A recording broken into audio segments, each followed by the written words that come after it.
Muchísimas gracias, Omar, y muchísimas gracias a la Escuela de Diseño del Instituto Nacional de Bellas Artes por esta oportunidad maravillosa de estar en este recinto tan maravilloso, con ponentes tan interesantes. Vamos a ver ahora que empecemos, van a estar de acuerdo conmigo. Y en una temática también tan extraordinariamente compleja. Estamos hablando de diseño y bien común. Me parece que es lo más común de nuestra práctica, estar todo el tiempo tratando de definir qué es diseño.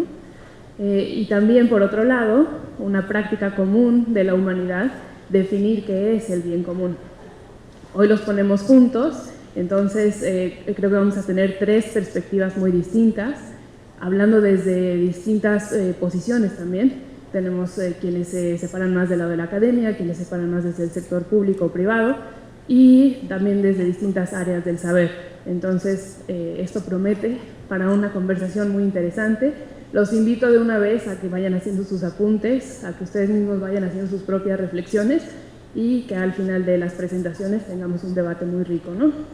Entonces, les presento, bueno, el formato de nuestra mesa de discusión es muy sencillo. Cada uno de nuestros ponentes tiene 20 minutos de presentación y concluimos con 45 minutos de debate, que es donde esperamos que nuestra audiencia sea también muy participativa. Vamos a empezar con Elena Rivera Gutiérrez. Elena es licenciada en Ciencias de la Comunicación por la Universidad del Tepeyac. Tiene un diplomado en fortalecimiento de las organizaciones de la sociedad civil por parte del Tecnológico de Monterrey. Elena inició su trayectoria profesional en la agencia de publicidad Young & Rubicam en el área de cuentas y posteriormente en Food Cone & Building. También se desempeñó en las áreas de mercadotecnia en empresas como Polaroid y Levi Strauss de México. Desde el año 2001 se sumó al programa de Caracol de Plata, logrando posicionar sus concursos profesional y universitario, con el fin de promover la responsabilidad social empresarial y la participación ciudadana en el área de comunicación. Les pido un aplauso para Elena.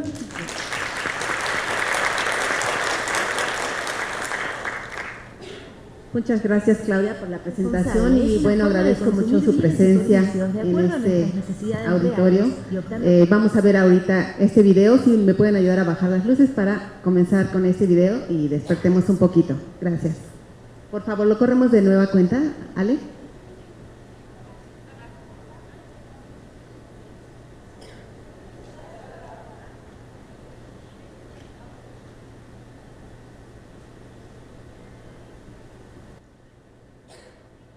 ¿Qué es el consumo responsable? El consumo responsable es una forma de consumir bienes y servicios de acuerdo a nuestras necesidades reales y optando por opciones que favorezcan la conservación del ambiente y la equidad social. El concepto de consumo responsable es muy amplio. En él se identifican grupos de personas interesadas por las condiciones sociales, ambientales y laborales por las que transita un producto o servicio hasta llegar al usuario. Otros grupos proponen incluir el concepto de las 4 Rs: reducir, reutilizar, reciclar y revalorizar. Y están aquellos quienes se focalizan en modificar hábitos de consumo. ¿Qué hace la ciudad? Los consumidores de la ciudad están amparados por normativas que aseguran la protección de sus derechos. Además, genera programas para la promoción de conductas responsables. ¿Y vos, qué podés hacer? Comprá solo lo necesario. Lee las etiquetas de los productos para saber su composición y origen. Priorizá los envases que puedan ser reutilizados o reciclados. Exigí información acerca de las condiciones sociales y ambientales en las que un producto ha sido elaborado o un servicio ofrecido. Lleva tu propia bolsa. Preferí productos de granja o locales y evita los congelados.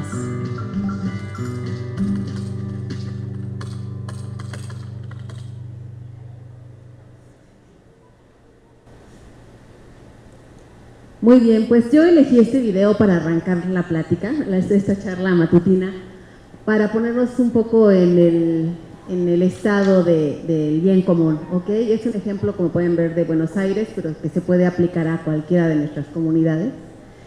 Y bueno, a mí me toca esta mañana hablarles desde la organización en donde yo colaboro, que se llama Caracol de Plata, que hemos estado trabajando durante más de 18 años. Y bueno, quiero empezar esta plática un poco para explicar qué hacemos dentro de esta institución que se llama Centro Mexicano para la Filantropía y que ha acogido desde hace 2 años el premio de Caracol de Plata. ¿Qué es Caracol de Plata? Bueno, es una iniciativa que nace desde el año 2000 prácticamente y que impulsa la creación, la difusión de mensajes de bien público. Y a partir del 2016, bueno, estamos integrados como parte del programa de responsabilidad social empresarial en el Centro Mexicano para la Filantropía, razón por la cual nos extendieron la invitación de estar aquí con ustedes. Este premio, cabe señalar que es a nivel Iberoamérica, no es únicamente a nivel México, sino que aceptamos propuestas de Latinoamérica, del mercado hispano y, bueno, España y Portugal. El programa de Caracol de Plata, como les comentaba, pretende motivar a las empresas, a los medios, a las organizaciones de la sociedad civil, a la comunidad universitaria, a que generen, creen este tipo de mensajes publicitarios que nosotros denominamos mensajes de beneficio social. ¿Okay? Más adelante voy a mencionar la definición interna que nosotros tenemos. Bueno, en Caracol de Plata tenemos dos concursos, uno que es a nivel profesional, otro que lanzamos a nivel universitario y nuevamente tiene un alcance de comunidad iberoamericana. Para los concursos, bueno, quienes eligen a los ganadores, a los finalistas de cada año, se integra un jurado internacional, dado que la problemática de Colombia no va a ser la misma de México, ni los argentinos tienen tantos problemas como los españoles. Entonces siempre invitamos a un jurado que sea más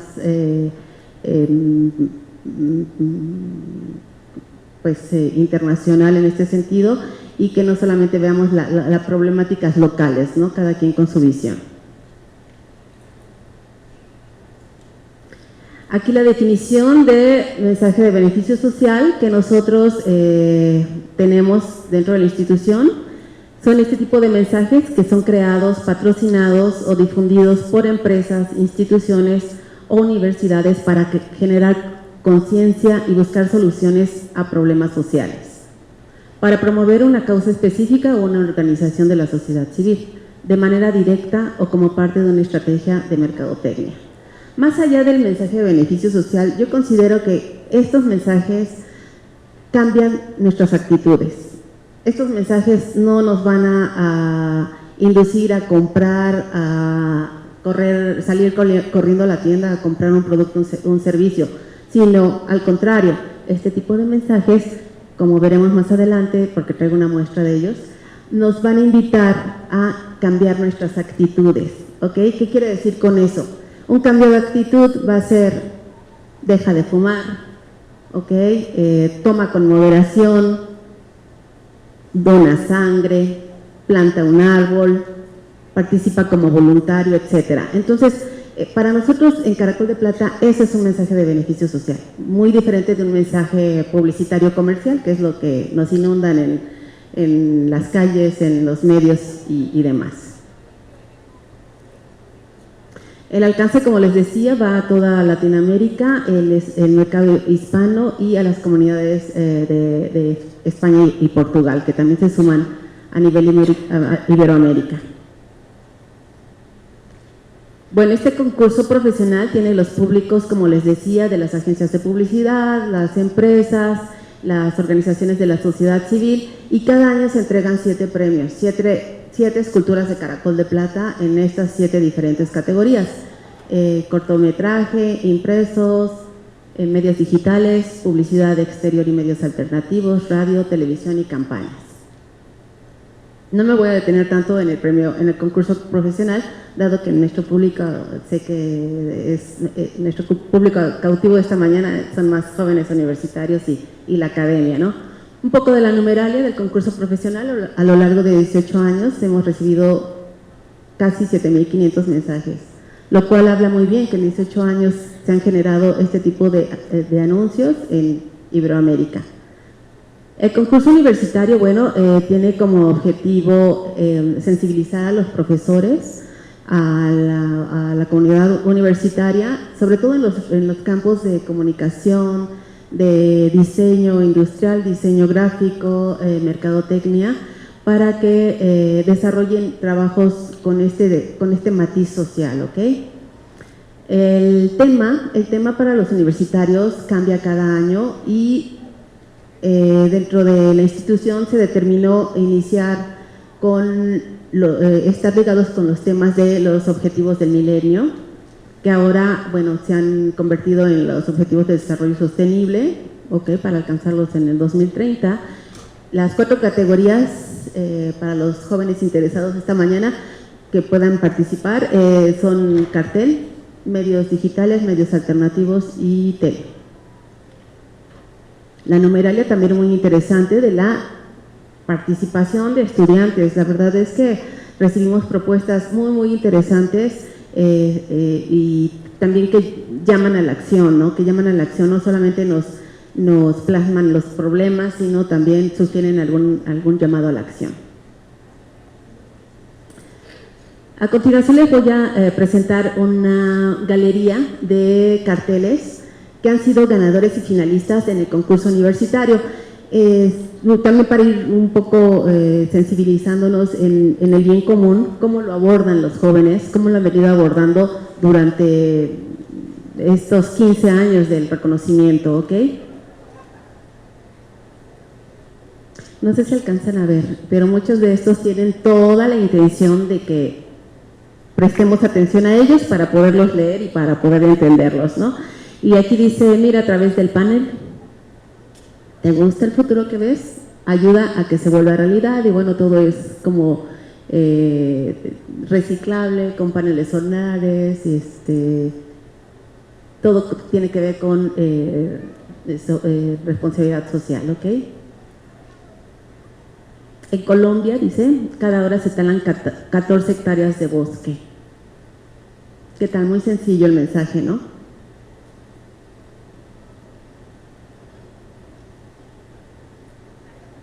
Les digo que hay unos en que nos fuerzan a la lectura. Dice, cada año 8 millones de toneladas de plástico terminan en los océanos. Si continuamos así, para el 2050 habrá más plástico que peces. ¿Y qué tal toda la basura alrededor? Wow, bueno, a mí me impacta mucho, ¿no? Entonces, la ducha no soluciona nuestros problemas, no desperdiciemos el agua, ¿ok? Entonces, que las duchas sean cortas, que no estemos filosofando mientras estamos bañándonos, porque, bueno, ahí nos cuestionan muchas cosas, pero bueno, hay que tomar duchas cortas, ¿ok? Bueno, también el consumo responsable, dice aquí, algunas etiquetas representan una sentencia de muerte. Muchos habremos oído el tema de la explotación infantil, sobre todo en el mercado asiático, que pues no es responsable uno como consumidor de estar comprando tantas prendas de vestir, siendo que atrás de ello están explotando a mucha gente. También este mensaje habla del desperdicio en alimentos. Dice, que se vean bonitas no quiere decir que sepan mejor, no seas parte del desperdicio de alimentos, porque también a través de eso estamos generando un consumo responsable.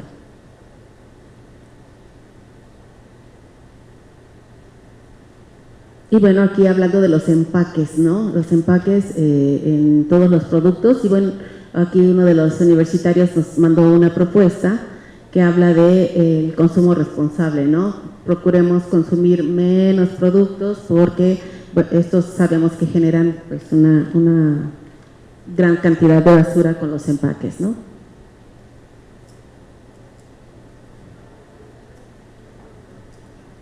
Okay. Y dice, se busca a los que con pequeñas acciones generan grandes cambios. Sé parte del voluntariado.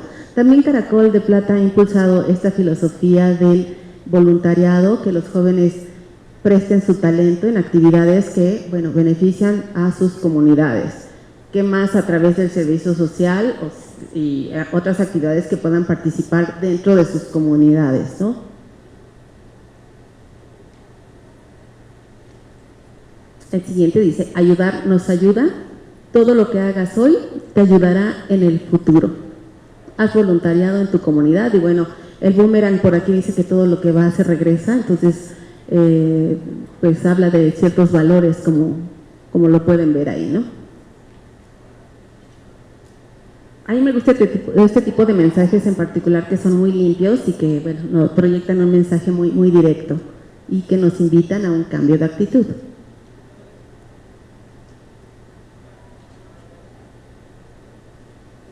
Acerca del tema del voluntariado dice, el cambio empieza por uno mismo. Y ya vieron que los árboles están con todos los gráficos de gente participando en comunidad.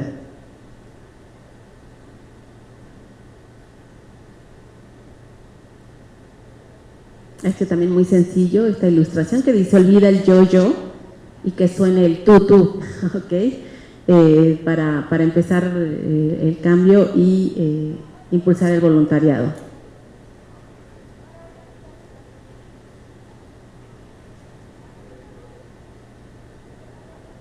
Yo creo que después de los hechos del terremoto de septiembre, este mensaje me llega mucho, porque así debemos de ser solidarios, ¿no?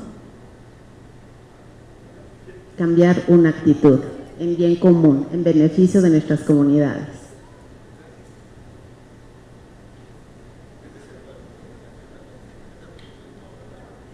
Este último que dice cambiar el juego está en tus manos, el voluntariado para ceder. Todos los botones, ya saben, de los juegos deberían ser voluntariado para reciclar basura, para limpiar la calle, para visitar una casa hogar. Dice, para ceder el asiento al que lo necesite. Cambiar el juego está en nuestras manos.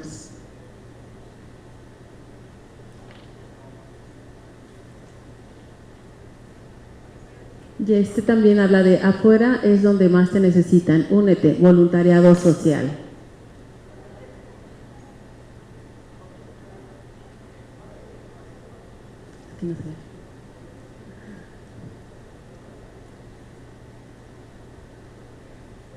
Ok, este otro que habla también, dice, existen piezas totalmente diferentes en este mundo que al unirse pueden complementarse unas con otras. O sea, todo el desorden que puede haber en nuestra sociedad se puede ordenar de manera de trabajo conjunto. Todas estas propuestas que tenemos son de diversos países, pero con esta misma mentalidad, el mismo común denominador de mejorar nuestro mundo, ¿no? Sembremos los valores que se comparten, el cambio empieza por uno mismo. Y abajo no sé si distinguen en la raíz, bueno, son pues el reflejo de nosotros, ¿no? Un ser humano. Hasta ahí la muestra de los mensajes impresos que traigo y quisiera terminar mi plática un poco para hablar de los objetivos del desarrollo sostenible, que muchos de ustedes me gustaría que levantaran la mano. ¿Quiénes han oído este término de los ODS, los objetivos del desarrollo sostenible? Si me ayudan levantando su mano. Muchas gracias. Bueno, me da mucho gusto que este término vaya permeando en nosotros.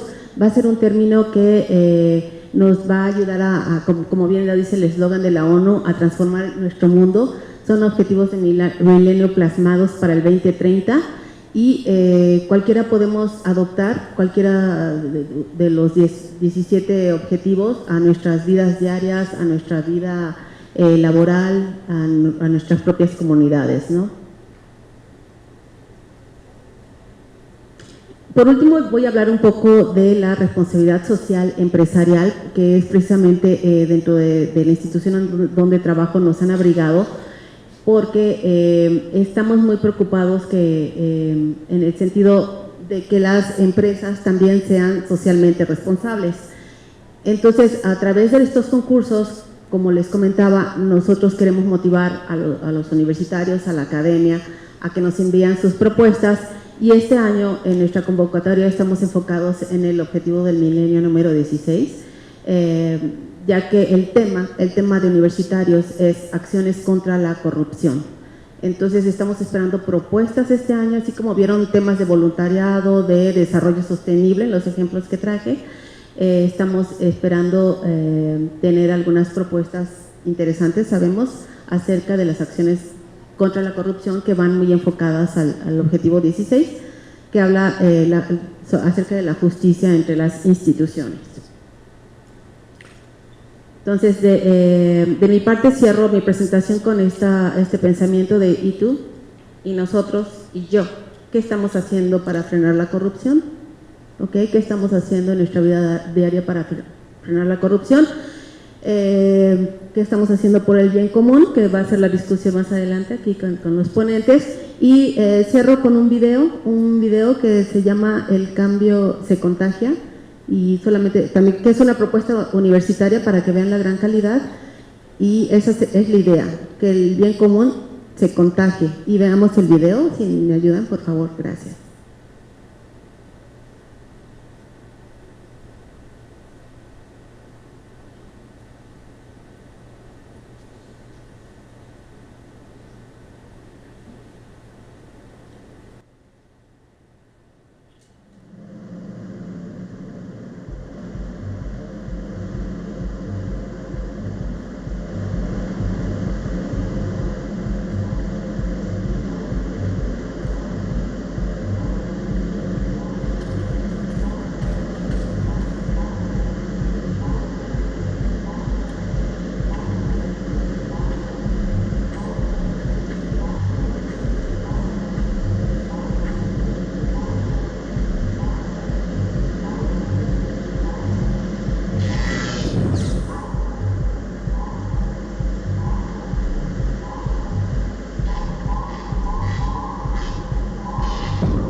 Muchísimas gracias, Elena. Creo que nos queda muy claro ahora qué hacen en el Premio Caracol, cómo es una estrategia, vamos a llamarla de bola de nieve, ¿no?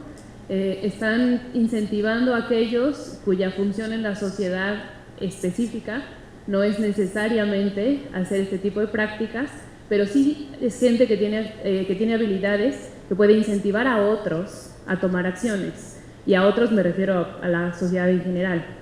Entonces, incentivamos a gente a que incentiven a otros a lograr el cambio, y así hacemos una reacción en cadena, un efecto bola de nieve para lograr el bien común.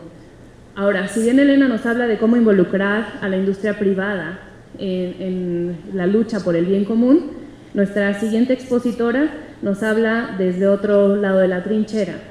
Les presento a Montserrat Salazar Gamboa, quien es licenciada en Derecho por el Instituto Tecnológico y de Estudios Superiores de Monterrey, con especialización en Filosofía Directiva y Gestión de Proyectos por la Universidad de Comillas de Madrid.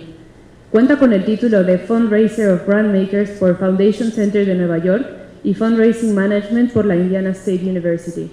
Ha incursionado en los últimos 20 años en temas de fundraising, management, con especialidad en Corporate Giving and Management Non-Profit Organization y Building Sustainable Non-Profit Organization. Además, de haber liderado intervenciones en programas de responsabilidad social empresarial en México, así como consultorías en estrategias y certificaciones en empresa socialmente responsable y Corporate Social Responsibility e ISO 2600. También ha gestionado actividades de voluntariado corporativo, ha diseñado y coordinado programas de voluntariado con Cooperación Internacional para la UNESCO, el PNUD y organizaciones civiles nacionales. De igual forma, ha colaborado en el fortalecimiento institucional y desarrollo organizacional de 46 organizaciones de la sociedad civil. Asimismo, ha facilitado procesos de 12 redes de negociación multiactor, construcción de consensos y sedes multisectoriales. Actualmente es directora ejecutiva de Telar Social México, donde co-crean proyectos de empresas sociales, culturales y artísticas, disruptivas e innovadoras a través de la orquestación de actores multiactor, la ciudadanía participativa y la incidencia en políticas públicas que potencian la sostenibilidad, la economía social y creativa de México. Les presento a Montserrat.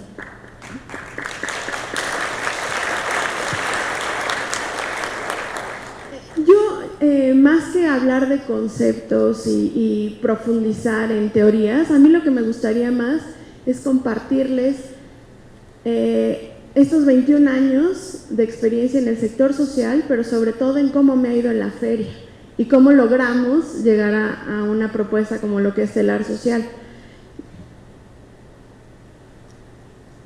Me gustaría muchísimo insistir en que esto es un proceso de adentro hacia afuera, tanto interno de la organización como un proceso muy mío de lo que nos ha pasado y cómo hemos ido evolucionando. Nosotros transitamos, y eso lo hicimos desde mi perspectiva, yo creo que hace como 12, 15 años, que yo me dominaba el tema de los marcos lógicos, las planeaciones estratégicas, toda esta parte de como una estructura, que era una visión, que era un objetivo, toda esta parte como estructural que no creo que esté mal, pero que mucho tiempo me acotó un poco mi parte creativa. Y nosotros transitamos desde ese lugar, desde esos conocimientos hasta un proceso de co-creación y diseño. Pasamos de creer en que atendíamos beneficiarios, esta parte creo que la usamos como indistintamente, pero tiene una profundidad el concepto cuando hablas de un beneficiario. Un beneficiario, tú te estás poniendo en una posición en donde tú estás como este Mesías que le vas a dar una solución a la persona. Y en otro momento creímos que el destinatario era porque nosotros estábamos facilitando los procesos para poder encontrar las soluciones a sus problemas. Y por último, en estos últimos 4 o 5 años hemos estado hablando de usuarios. Estos usuarios que tienen que ser los detonadores de la innovación, pero también los beneficiarios de esa innovación, pero que también son los que pueden provocar innovaciones en otros, que ese es mucho de nuestros últimos fines que tenemos. Nosotros nos concebíamos, y yo en particular, como una profesionista técnica humanista, ¿no? Muy clavada en que yo me sé las teorías sociales, sé cómo hacerlo, sé cómo debemos acercarnos a las personas, entendemos desde dónde están hablando, desde qué sistema de creencias, si están hablando desde el creo, desde el puedo, desde una creencia de que soy pobre y me asumo como pobre. Entonces, todos estos conceptos preconcebidos y ya muy estudiados como muy antropológicos, también le ponían otro freno un poquito a la creación. Y con todo eso, pues intentábamos diseñar, facilitábamos procesos, íbamos a las comunidades, organizábamos sesiones con sociedad civil, motivamos a muchas redes a crearse, pero siempre desde ese lugar, intentando diseñar proyectos, y eso lo entiendes muy bien cuando estás metido como en este ajo. La gestión de proyectos te lleva a decir que tienes que diseñar un proyecto, pero lo diseñas desde ese lugar. Y creo que te da una limitación importante. Nosotros, ahí le falta un acento, nosotros y yo en particular empecé como a creer más en la neuroplasticidad de mi propio cerebro. Dije y decidí en el momento que renuncié a donde estaba trabajando que tenía que apostarle por cómo transformar mi cerebro creyendo en este paradigma que todo mundo decimos. Es que tienen mentalidad de tal, tenemos que transformar la mentalidad de las personas, tenemos que hacer que cambien comportamientos, tenemos que tal. Yo decía así, ajá, todo el mundo me lo dice, todo el mundo, también este discurso que llevo yendo, yo creo que desde mis primeros voluntariados a los 15, 16 años, que la educación era la solución, ¿no? Es que si fuéramos un país educado sería la solución, sí, pero ¿cómo? O sea, la profundidad, la raíz del problema, como que nadie me la respondía, y creo que hoy a 21 años de eso sigo preguntándome lo mismo. Nosotros reconocemos que el diseñador observa y analiza de manera espectacular, cosa que creo que ustedes, y en particular porque estamos en un foro de diseñadores, no lo han notado, pero al conversar con ustedes tienen un acercamiento y una aproximación a las cosas independientemente de la formación que tengan o las habilidades que hayan generado durante sus estudios, pero sí visualizan cosas que nosotros, el resto, no vemos.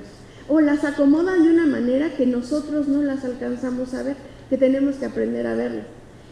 Y en cambio los profesionistas observamos desde estas aproximaciones teóricas sociales, ¿no? Nos acercamos desde lo teológico, nos acercamos desde el sentido antropológico, pero nos sesga un poquito la visión. Nosotros creemos que la complejidad de los retos sociales te exige, porque hoy no es para ver si puedo solucionarlo. Yo creo que te tiene que arrastrar, bueno, si tú lo quieres, a pensar de manera creativa y poner al lado lo preconcebido.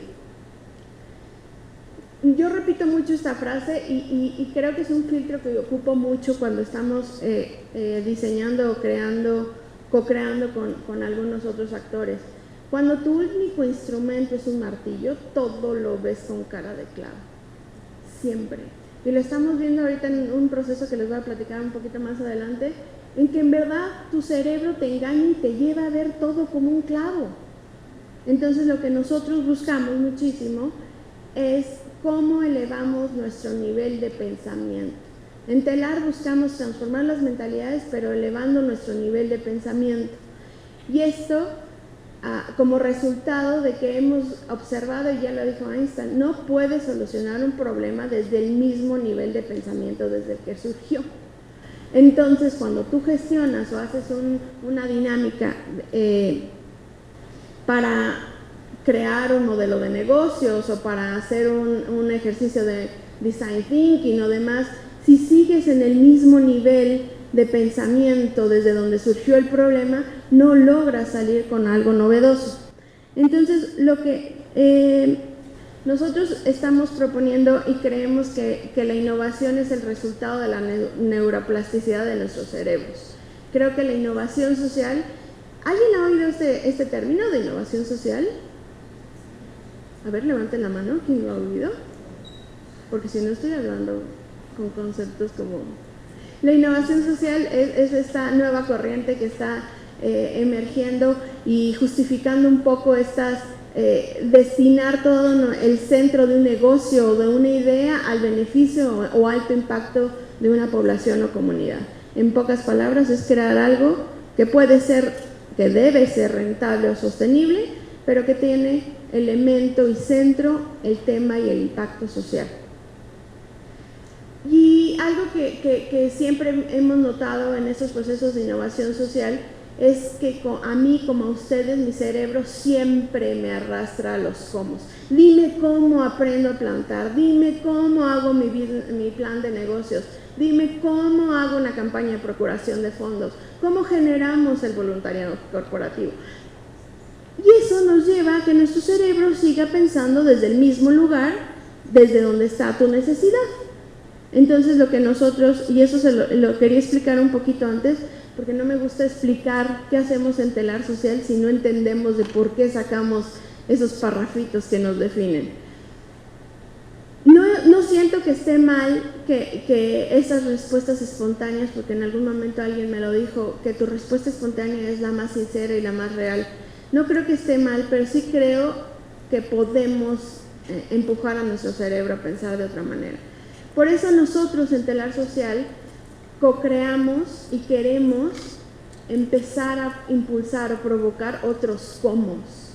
Los cómo que nos arrastran nuestro cerebro, pero desde otro lugar. Nosotros creemos completamente en jugar con nuestras inteligencias, o sea, en burlar un poco a ese chango que traemos en la cabeza. Y también buscamos ampliar, aunque sea de nuestras interacciones, 1 milímetro nuestra mirada. Si ampliamos nuestra mirada 1 milímetro, nos va a dar la posibilidad de ver un mundo súper diferente. Entonces lo que nosotros buscamos siempre es agrandar esta colmena, pero siempre intentando que tú y yo podamos ver desde otro lugar. En términos prácticos, ¿qué hacemos? Nosotros co-creamos proyectos, empresas sociales, culturales y artísticas sostenibles a través de 3 cositas que creemos que hemos ido aprendiendo a lo largo de este tiempo. Es una orquestación de actores multisector, no podemos ir solos, se tienen que ver todos los actores que están incluidos en una problemática social. La ciudadanía participativa, que nosotros no creemos en esta, que somos sujetos de derecho, pero que tenemos la obligación de participar como ciudadanos en lo público, si quieres en lo político también, pero en lo público es una parte de nuestras motivaciones principales. Y todo esto lo cerramos sabiendo que todos estos choros o descubrimientos que podemos estar encontrando en cada una de nuestras sesiones o pilotos o proyectos que hagamos, tiene que cerrar con alguna motivación que tenga peso en una incidencia en política pública. Si estamos detectando en esta problemática y análisis que pasa algo que no está permitiendo que genere un cambio a largo plazo, escalable y replicable, tendrías que estar visualizando a lo mejor en 3, 4 años qué política pública es la que te está estorbando para cambiar la situación.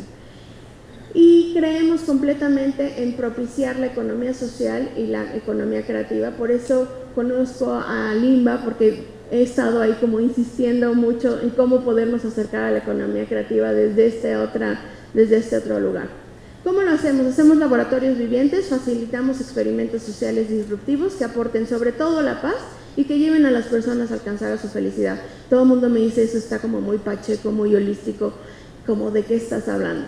Yo he percibido que desde donde nosotros hablamos y los ejercicios que hacemos, la gente tiene ese don de iluminar sus ojos, y ahí descubrimos que desde ahí tenemos que jalar la hebra. Donde la gente le empiezan a iluminarse el de los ojos, sabemos que esa es la verdadera pasión que tiene. Entonces trabajamos sobre su pasión, no trabajamos sobre los talentos los aprendemos, los desarrollamos, pero mantener la pasión en un proyecto es fundamental. Por eso nosotros hablamos de conectar con la felicidad de las personas. Y la otra es que apostamos por una acupuntura social. Somos una organización chiquita, una empresa social chiquita, entonces sabemos que debemos de hacer acciones aplicadas en puntos claves en los momentos adecuados. Y exploramos diferentes aproximaciones para generar esta disrupción o este quiebre de los sistemas de creencias. Nuestros talleres incomodan, provocan, te enojan, lo quieres botar, ya no quieres regresar porque te está generando un ruido. Lo que te genera ruido te incomoda, lo que te incomoda te va a hacer salir de donde estás. Entonces lo que nosotros hacemos mucho es eso, y dejamos pasar un poquito de tiempo para que se asienten las aguas, y damos siempre casi cada taller o laboratorio 1 o 2 semanas para que veas por dónde querías generar. Lo que nosotros hoy hemos observado es este desafío que tenemos las organizaciones de la sociedad civil, en que nos estamos aproximando y seguimos creyendo que nos aproximamos de manera diferente a los problemas que hoy existen. Creo que México ha hecho un esfuerzo enorme por quererse poner a la par de otros países que ya van muy avanzados en responsabilidad social, en filantropía o en empresas sociales. Sin embargo, todavía lo estamos haciendo desde marcos teóricos, desde planeaciones estratégicas, y creo que el planeta y la sociedad nos está exigiendo pensarle desde otro lado.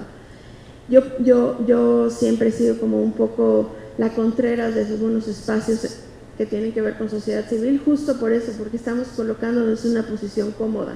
Creemos que ya llegamos a algunas soluciones y creo que no.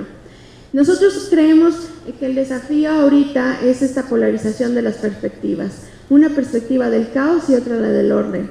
Lo que nosotros buscamos es diseñar este intermedio en donde todas y todos quepamos para ser felices. Creemos unos que el caos nos está abordando y otros creemos que el orden es la solución. Nosotros, y los invito a leer un poquito la teoría de la complejidad, porque eso nos ayuda un poco a abrir la cabeza ante los problemas sociales. A partir de ahí provocamos disrupciones y empezamos a incomodar para co-crear. Creemos que el beneficio social deje de ser un accidente y se convierta en un objetivo más de todas las empresas, organizaciones y de gobierno. Nos hemos detectado y hemos visto, y cuando hemos estado en algunos procesos de responsabilidad social empresarial, en donde el beneficio social no es el centro del negocio. Entonces tenemos que hacer un esfuerzo importante por poder insertarlo dentro de la empresa. Y en otros lugares la causa social es la motivación, pero no está el acercamiento suficientemente abordado desde la raíz.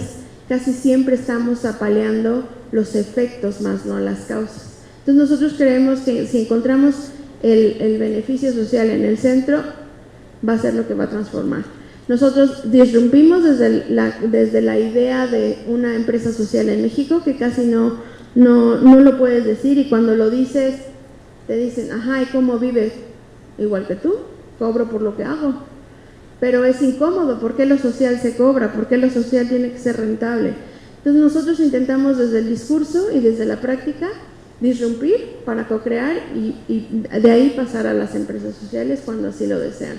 La empresa social es un puente entre las cooperativas que conocemos, las que mayormente conocemos son estas de los cafés, ahora de la sal, sobre todo ahorita hay un boom muchísimo como de la madera certificada, entonces estos grupos cooperativos.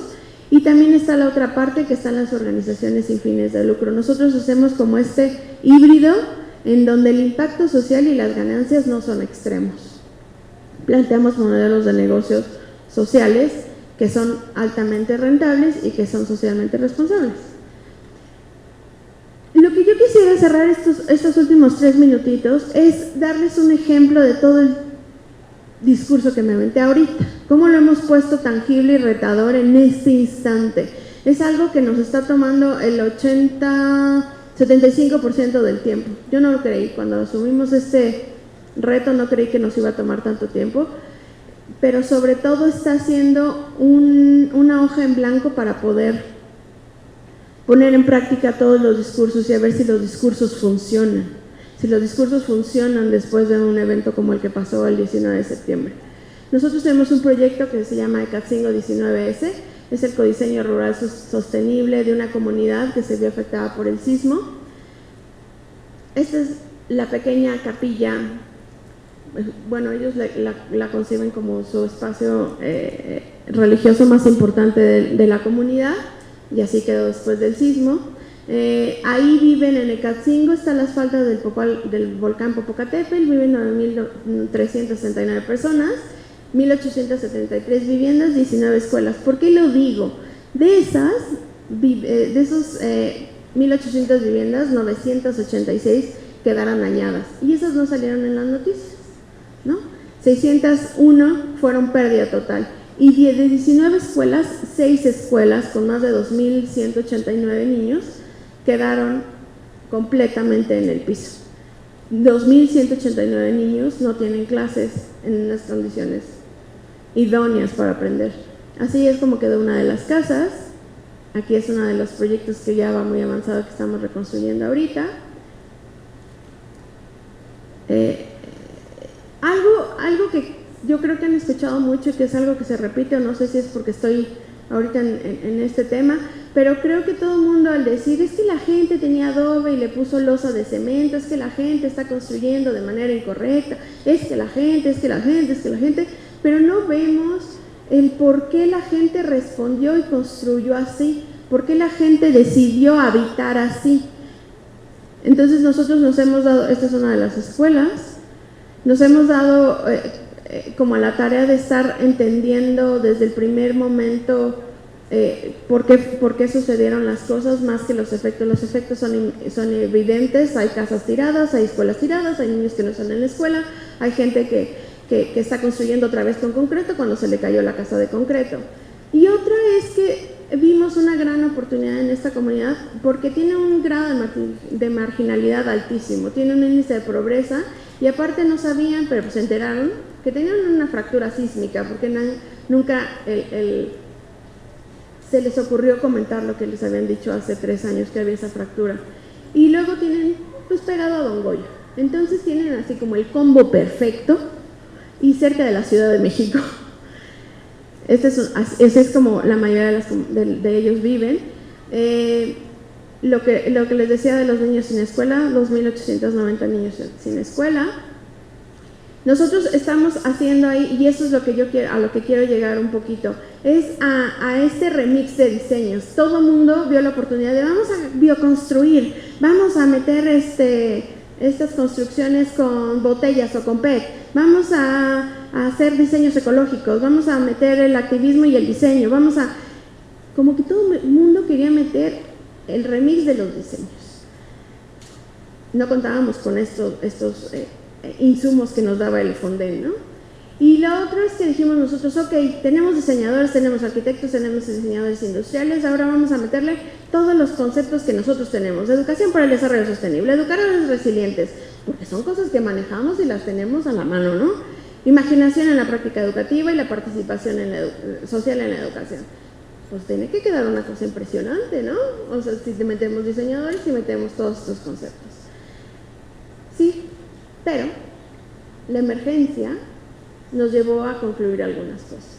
Los tiempos de diseño toman su tiempo, ¿no? Todo proceso creativo va a tomar su tiempo. Entonces, sí, pero se habían caído las escuelas, ¿cómo le hacemos? Se cayeron las casas, ¿cómo le hacemos? No, pero espérame que tenemos que diseñar. Okay. Entonces nosotros hagamos el trabajo de confianza, lazos y generemos estos procesos participativos.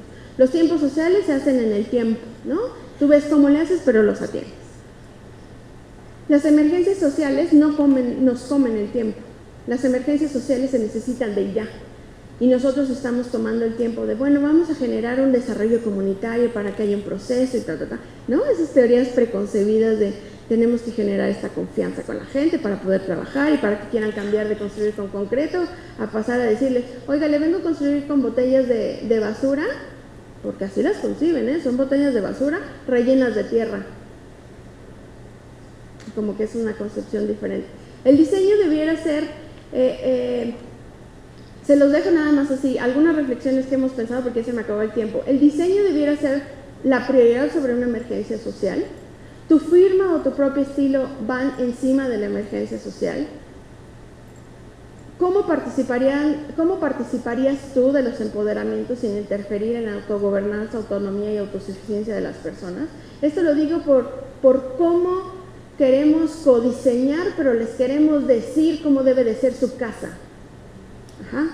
Y la otra es que también llegamos con una aproximación de tenemos el poder y la sabiduría de los urbanos para decirles cómo vivir y habitar. ¿Cómo diseñar para las consecuencias sociales frente a los fenómenos naturales? Ojo, digo fenómenos naturales, no desastres naturales. Son fenómenos naturales que tienen consecuencias sociales. Y es una aproximación completamente diferente a estar pensando en que tenemos que estar prevenidos a los desastres naturales. Los fenómenos naturales están allá afuera, los que venimos a incomodar la tierra somos nosotros. ¿Cómo diseñar y hacer cohesión comunitaria y participativo desde y para las personas? Que ese creo que es un reto bien importante. ¿Cómo diseñamos para vivir la sostenibilidad? Es muy padre estar diciendo los ODS, es muy bueno y lo creo completamente porque tenemos también todo un proyecto ahí atrás. Pero ¿cómo vive la sostenibilidad en una comunidad en donde no se les ha explicado qué es la sostenibilidad? Entonces, en resumen, los quisiera invitar, después de todas estas provocaciones, porque me gustaría que me dieran algunas de sus respuestas, para ver si me puedo llevar algo a Ecatzingo. Los invito a una jornada de construcción natural. Queremos construir la vivienda, una de las 15 viviendas que estamos construyendo es la casa de Mariela y Lázaro, la perdieron por completo, estamos parados sobre la losa que fue lo único que se libró. Ahí lo que queremos es que nosotros y Lázaro y Mariela sean socios de su propia construcción, así lo estamos haciendo con cada una de las viviendas, con cada uno de los diseñadores está teniendo un estilo, un sistema constructivo diferente, pero sobre todo que la familia comprenda y viva cómo es vivir la sostenibilidad, más que nosotros llegar a construir casas y parchar parches que no tenemos la capacidad para llenar las 601 viviendas que se perdieron en Ecatzingo. Yo los invitaría, ¿y tú qué pensarías para qué estás diseñando hoy? Los invito a quedarse con esa pregunta y desde dónde están diseñando. Muchísimas gracias.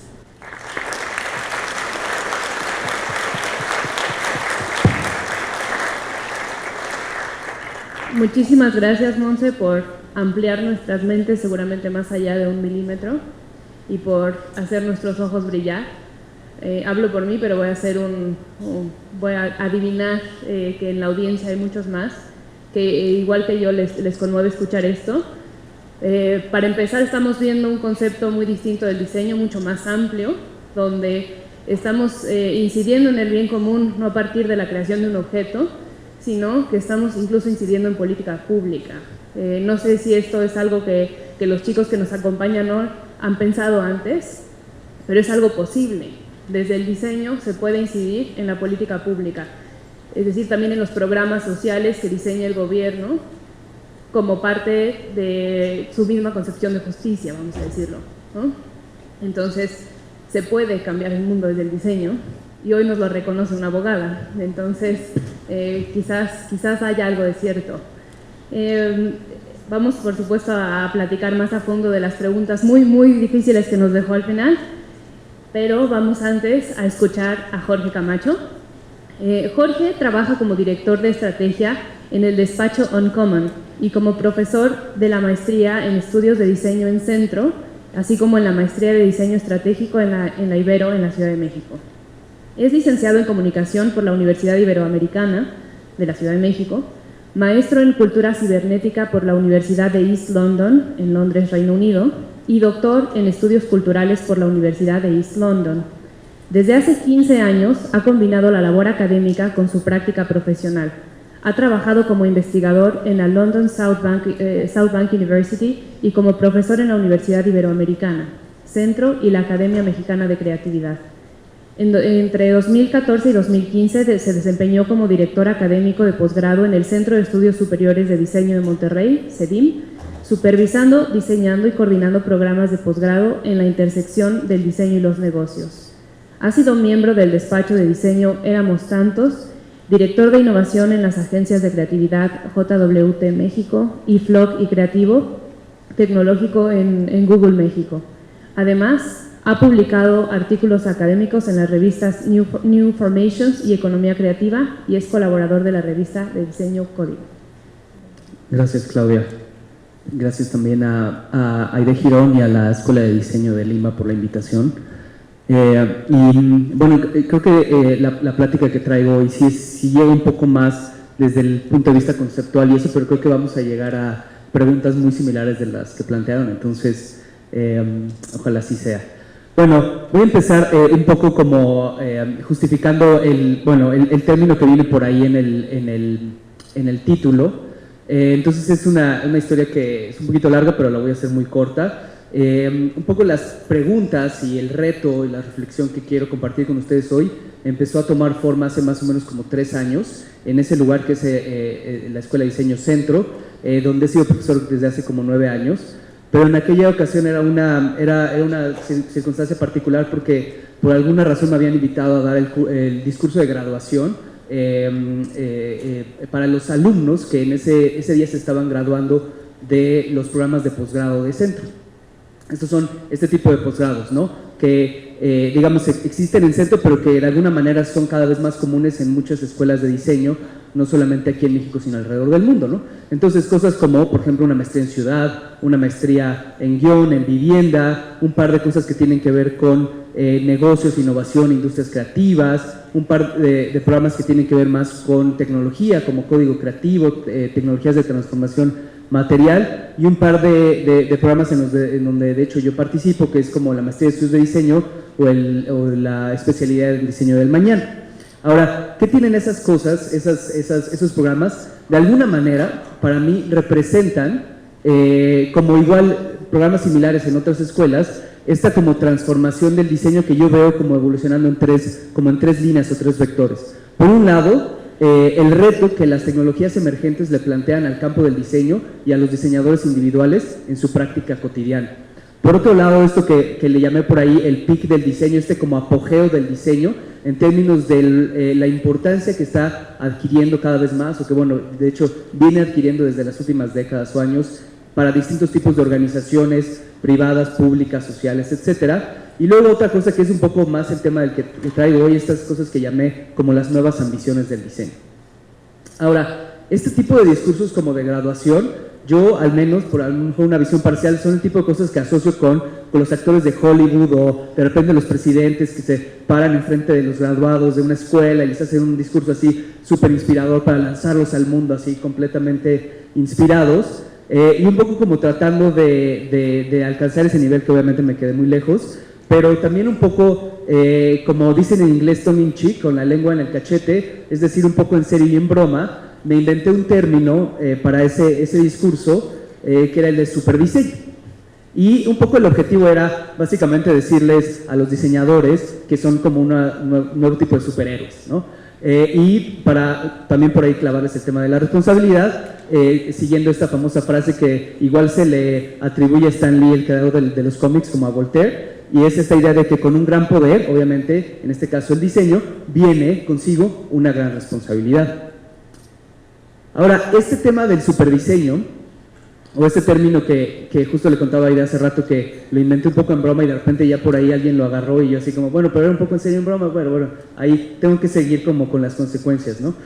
A fin de cuentas, lo que trataba como de capturar es estas cosas que yo veía como unas nuevas ambiciones del diseño. Ambiciones no en un plan negativo, sino realmente como ambición en un sentido positivo de cómo el diseño ha ido como incrementando, como que tiene una intención por abarcar y poder jugar en ámbitos como mucho más amplios de lo que anteriormente hacía, un poco como Claudia explicaba ahorita, más allá de los objetos, ¿no?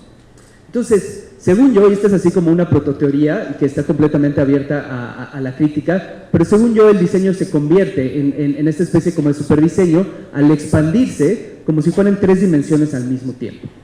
Y lo represento un poco así, ¿no? Imagínense que es como un espacio tridimensional con 3 vectores y el diseño que en algún momento estaba como en el centro, ahora de repente, pum, está expandiéndose en las 3 direcciones al mismo tiempo. La primera dirección es una dirección que ya desde los 90 un teórico del diseño, Richard Buchanan, había capturado muy bien cuando habló de cómo el diseño estaba creciendo de estar enfocado en objetos justamente a cada vez más estar enfocado en sistemas. A lo largo de esta especie como de eje vertical, están emergiendo, tomando como cada vez más importancia una serie de nuevas disciplinas, relativamente algunas más nuevas que otras, que de alguna manera representan el cómo el diseño ha ido trascendiendo el ámbito de los objetos para enfocarse cada vez más en cosas más complejas, sistémicas o incluso abstractas. Entonces de repente tenemos el diseño de experiencias, el diseño de servicios, que es cada vez más importante para muchas organizaciones públicas y privadas, el diseño organizacional obviamente, y luego estos últimos 2 que a mí me emocionan muchísimo y que es algo en lo que he estado tratando de involucrarme, que es el diseño sistémico. Es básicamente como una variante del diseño de servicios, pero llevada a este tipo de sistemas súper complejos como la salud, los sistemas de movilidad, las ciudades en sí mismas, otros tipos de sistemas públicos que se caracterizan por una gran complejidad, por una gran escala de alguna manera espacial también, pero también por el involucramiento de muchos stakeholders, de muchos actores claves, ¿no?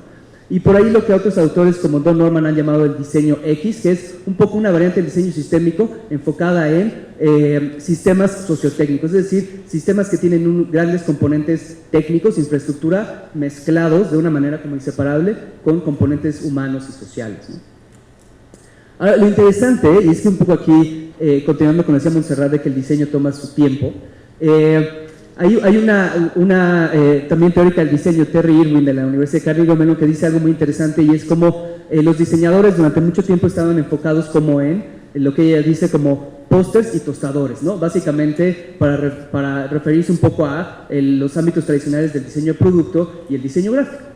Y lo interesante es que de alguna manera, y aquí a lo mejor me estoy metiendo en camisas de once varas porque hay muchos diseñadores que a lo mejor me podrían como reclamar, pero de alguna manera es posible diseñar pósters y tostadoras en un lapso de tiempo de semanas y meses, ¿no? De alguna manera, de hecho, justamente muchos diseñadores sufrimos de eso, de tener poco tiempo para poder embarcarnos en un proyecto. Pero en realidad, así ya como que forzosamente necesitamos años o incluso décadas para poder diseñar o intervenir en estos grandes sistemas sociotécnicos que el diseño sistémico, el diseño X, pretende poder abordar. Y esa justamente es la segunda dimensión en la cual veo al diseño expandiéndose, de estar enfocado en el presente a estar cada vez más enfocado en el futuro. De igual forma, a lo largo de esta dimensión como horizontal, hay una serie de prácticas nuevas emergentes del diseño que justamente se enfocan, y como dice el futurista Stuart Canley, que están buscando como matrimoniar o casar el diseño con prácticas de prospectiva o de estudios de futuros. Entonces tenemos el diseño ficción, el diseño especulativo, lo que el propio Stuart Canley llama futuros experienciales, que es básicamente diseñar experiencias completas que transportan a los participantes a, digamos, un escenario futuro, y todo esto de alguna manera que se puede encapsular dentro del término diseño de futuros, que es justamente esto, el emplear métodos de diseño para explorar futuros, ¿no? Ahora, lo interesante, y esta imagen que se ve ahí es una obra, es como una especie de manifiesto en versión de una lista en 2 columnas, de un par de diseñadores que se llaman Anthony Dunn y Fiona Raby y que llaman diseño A y B. Y básicamente es una manera en la que ellos tienen como de decir, ¿sabes que muchas veces todo lo que asociamos con el diseño es lo que está en la columna B, que es lo que llaman el diseño afirmativo, comercial, hecho para el mercado, para los usuarios, los consumidores, etcétera? Y por el otro lado, lo que ellos consideran el diseño crítico y su propia práctica, que después evoluciona al diseño especulativo, pero es diseño que toma una postura crítica frente a la sociedad, que está buscando más bien plantear problemas más que resolverlos. Y me gusta mucho esa parte en donde dice el diseño afirmativo es para cómo es el mundo actualmente y el diseño crítico es para cómo el mundo podría ser. Cuando diseñas objetos es mucho más fácil caer de alguna manera en el diseñar para cómo es el mundo, es decir, ajustarte a cómo es el mundo y diseñar un objeto que encaja perfectamente en ese mundo, mientras que cuando diseñas sistemas y sobre todo estás enfocado en el futuro, pues es mucho más fácil, mucho más necesario cuestionarte y diseñar para cómo el mundo podría ser. Y esa es justamente la tercera dimensión en la que veo al diseño expandiéndose, de este diseño afirmativo que no cuestiona mucho al mundo que le impone o le pone briefs, a un diseño que es mucho más crítico y que se enfrenta, digamos, al mundo y cuestiona si el mundo debería de ser así o así y cómo el diseño podría participar en la transformación de ese mundo. Y justamente en esta dimensión también hay una serie de prácticas o de términos que están usándose cada vez más en el diseño para referirse a esta postura más crítica del diseño con respecto al mundo en el cual opera, ¿no? Entonces, por ejemplo, el filósofo del diseño australiano Tony Fry le llama esto práctica redirectiva, es decir, básicamente como tú como diseñador tomas un brief y le das la vuelta para hacer algo que para ti sea más positivo para el mundo, ¿no? Otro autor, Carl Dizado, habla del diseño adversario, cómo el diseño mismo puede servir para generar como discusión a nivel social, el diseño crítico de Dunn y Raby, y este campo emergente que es para mí el más interesante, que es el diseño de transición, que de alguna manera es el que mejor agrupa este movimiento del diseño en las 3 dimensiones, ¿no? Que es a la vez crítico, que se enfoca en el futuro y que busca actuar a nivel de sistemas complejos sociales, ¿no? De alguna manera, si vemos cómo están emergiendo todas estas prácticas y las pusiéramos en este espacio tridimensional, veríamos esto que a mí un poco en broma llamaba, yo un poco en broma llamaba el superdiseño. Es este campo ampliado donde el diseño puede ser sistémico, futurista y crítico al mismo tiempo. Lo interesante es que, según yo, cuando el diseño se convierte en superdiseño, entonces los diseñadores ya no nos conformamos con diseñar objetos que afirman el presente, sino que reclamamos para nosotros mismos la responsabilidad de imaginar críticamente sistemas que estén orientados al futuro. Este es el punto en donde los diseñadores podemos imaginar formas de vida radicalmente distintas, ¿no? Y que cada vez más diseñadores están participando de estos procesos, muchas veces de co-creación, en donde buscamos imaginar formas de vida radicalmente distintas. Ahora, después de haber, digamos, dado esa charla y después de bajar estas ideas a un par de artículos, una de las cosas que me empezó a preocupar más, cuando me empecé a imaginar, ok, aquí vamos a ver diseñadores que están queriendo o reclamando para sí mismos esta responsabilidad de actuar a nivel sistémico, socialmente hablando, entonces me empezó a preocupar una cosa, y es que, según yo, los diseñadores necesitamos desarrollar una especie como de alfabetismo político para poder lidiar como diseñadores con la dimensión política que encontramos cuando queremos intervenir en este campo social sistémico ampliado. Básicamente creo que los diseñadores, cuando llegamos a ese punto, de repente nos falta un poco ser un poco más sensibles, somos un poco inocentes acerca de la dimensión política social. Eso, digamos, es algo que se puede solucionar. Finalmente, como el diseño se ha ido moviendo en todos estos campos, ha desarrollado conceptos, métodos de trabajo, etcétera, para poder lidiar con la naturaleza de este nuevo campo al que ha llegado. Y según yo, algo de lo más interesante que está pasando y que va a pasar en los próximos años es cómo el diseño va a volverse más explícitamente político, ¿no? Y obviamente a todos nos gusta decir, y en algún momento lo hemos dicho, que el diseño es político, pero como que me interesaba explorar exactamente qué significaba decir que el diseño es político. Entonces, como para muchas otras discusiones en el ámbito del diseño, podemos regresar a una buena, digamos, ruta, es regresar a esta famosa definición que propuso Herbert Simon a finales de los 60 sobre el diseño. Él escribió esta famosa frase que dice: diseña todo aquel que idea cursos de acción dirigidos a cambiar situaciones existentes por situaciones preferibles. Me gusta mucho esa frase porque de alguna manera captura todo lo que es posiblemente diseño a partir de la idea de que el diseño es todo lo que los seres humanos hacemos para cambiar lo que existe en una versión preferible, algo que nos gustaría más que fuera, ¿no? Ahora, si regresamos a esa frase, a esa definición, creo que directamente podemos deducir al menos dos asuntos o problemas políticos. El primero es que en cualquier momento y en cualquier sistema o situación social existen intereses y visiones distintas o incluso incompatibles acerca de cuál es esa situación preferida. Entonces no es tan fácil como decir, pues vamos a diseñar cursos de acción para transformar lo que existe en lo preferible, sí, pero ¿preferible para quién?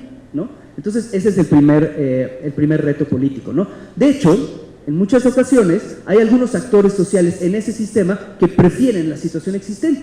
Así que cualquier esfuerzo por tratar de rediseñar el sistema lo van a percibir como una amenaza y de ahí surge entonces un conflicto político. Entonces, conforme los diseñadores nos aventuramos, digamos, más explícitamente al campo social, según yo necesitamos empezar a importar nociones de teoría política y empezar a incorporar esas nociones en métodos nuevos para poder lidiar con la política y lo político. Esta distinción viene de una teórica política belga que se llama Chantal Mouffe, y que ella argumenta que podemos hacer esta distinción entre lo que llamamos lo político y la política. ¿A qué se refiere? Ella dice, tiene una visión que para algunas personas es un poco como pesimista acerca de la realidad social, porque ella dice que hay una dimensión de antagonismo que es inherente a cualquier sociedad o grupo humano y que nunca vamos a poder resolver ni vamos a poder escapar de esa dimensión de antagonismo ni a través de un consenso racional entre las personas ni tampoco a través de una revolución. Siempre va a haber esa dimensión de antagonismo que es lo que ella llama lo político, es como algo en la base, es como la parte ontológica de las sociedades humanas, ¿no? Pero lo que sí existe también es un ensamble de prácticas, de discursos, de instituciones que usamos los seres humanos, que hemos desarrollado a lo largo de los años los seres humanos, para tratar de establecer un cierto orden y organizar la coexistencia humana. Y ella llama la política a ese tipo de prácticas a través de las cuales podemos establecer un orden. El otro término que ella usa es el de orden hegemónico, es decir, básicamente que cualquier situación social que existe en determinado momento es un orden hegemónico. Quiere decir básicamente que es un orden que está impuesto así, que tiene una historia, que es así pero que podría haber sido de otra manera y que siempre es el resultado de estas prácticas políticas a través de las cuales lo establecimos. Desde esta perspectiva es muy fácil empezar a ver cómo el diseño, cuando llega a esos ámbitos sociales, es de alguna manera una práctica hegemónica, es una práctica que busca modificar o mantener el orden social en esa situación específica. Incluso podemos llegar a este punto, podemos llegar casi a refrasear o redefinir esa famosa frase de Herbert Simon y decir, todo aquel que idea cursos de acción dirigidos a cambiar situaciones sociales existentes por situaciones preferidas, de hecho está haciendo política. Cuando llegamos a definir así, casi es difícil distinguir entre qué es diseño y qué es política. Creo que es en ese punto en donde podemos llegar a una de las posibles soluciones acerca de cómo el diseño es política.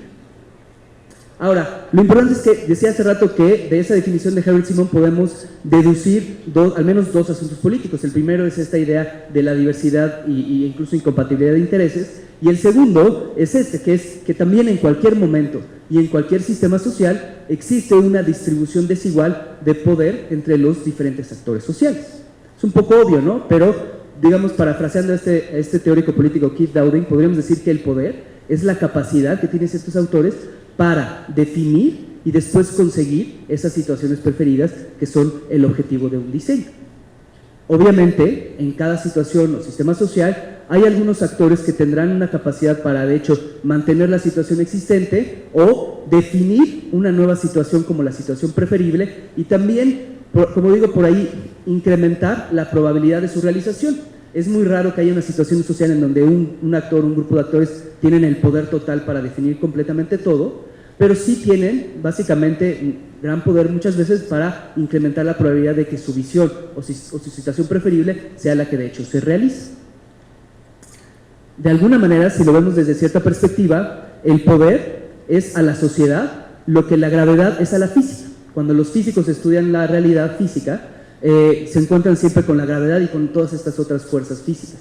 cuando los diseñadores o algunos otros científicos sociales se enfrentan a la realidad social, siempre tienen que considerar y entender el poder como una de las variables más importantes. Hay una frase de un filósofo, psiquiatra francés un poco oscuro que se llama Henri Laborit, y que yo la encontré en una película que se llama Mi tío de América, y que me gustó mucho y se me quedó grabada desde entonces, porque el tipo decía, es que para ir a la luna necesitamos conocer la ley de la gravedad. El que conozcamos esa ley de la gravedad no nos libera de la gravedad, pero sí que nos permite usarla. Y eso obviamente también muchos diseñadores lo conocen bien, en particular los arquitectos. Los arquitectos conocen bien la ley de la gravedad y con eso la pueden usar, es decir, pueden diseñar, pueden construir puentes, edificios o incluso un cohete para ir a la luna, como dice ahí Henri Laborit. Justamente, según yo, si hay tal cosa como un superdiseño, es decir, un diseño en este campo radicalmente ampliado, necesitamos los diseñadores ser capaces de diseñar dentro de estructuras de poder que están ahí. Necesitamos poder diseñar para mantener o modificar esas estructuras de poder y muchas veces también tenemos que diseñar alrededor, como esquivando esas estructuras de poder. Según yo, y obviamente esto es como un programa que probablemente tenga que continuar, al menos yo personalmente es algo en lo que estoy interesado en continuar, pero creo que necesitamos ser capaces de responder algunas de esas preguntas, que de hecho creo que se relacionan mucho con las preguntas que Montserrat planteó. Como por ejemplo, ¿quiénes son los distintos actores sociales involucrados en una situación que queremos intervenir o que queremos modificar? ¿Cuáles son los intereses de cada uno de esos actores sociales? ¿Son diferentes? ¿Acaso están en conflicto unos con otros? ¿Cada uno de estos actores sociales está enterado de que los demás actores sociales de la situación tienen preferencias iguales o distintas? ¿Podríamos articular de alguna manera esas preferencias en lugar de mantenerlas siempre en conflicto? ¿Cómo está? Esas son las últimas dos, probablemente las más importantes. ¿Cómo está distribuido el poder en este sistema-situación que estamos tratando de diseñar? Y a nivel como político y ético, la más importante es qué tanto nuestro trabajo como diseñadores está sirviendo para concentrar más el poder en esa situación social, o en cambio, qué tanto está sirviendo para distribuirlo mejor entre todos los actores, entre todas esas personas cuyas vidas estamos queriendo mejorar. Según yo, estas son preguntas que nos tenemos que plantear sí o sí cuando queremos intervenir, si queremos tener responsabilidad social como diseñadores, también si queremos hacer diseño para el bien común. Necesitamos como tratar de trascender, incrementar nuestra capacidad, como alfabetismo político, para poder actuar de una manera más responsable para el bien común en esos contextos. Gracias.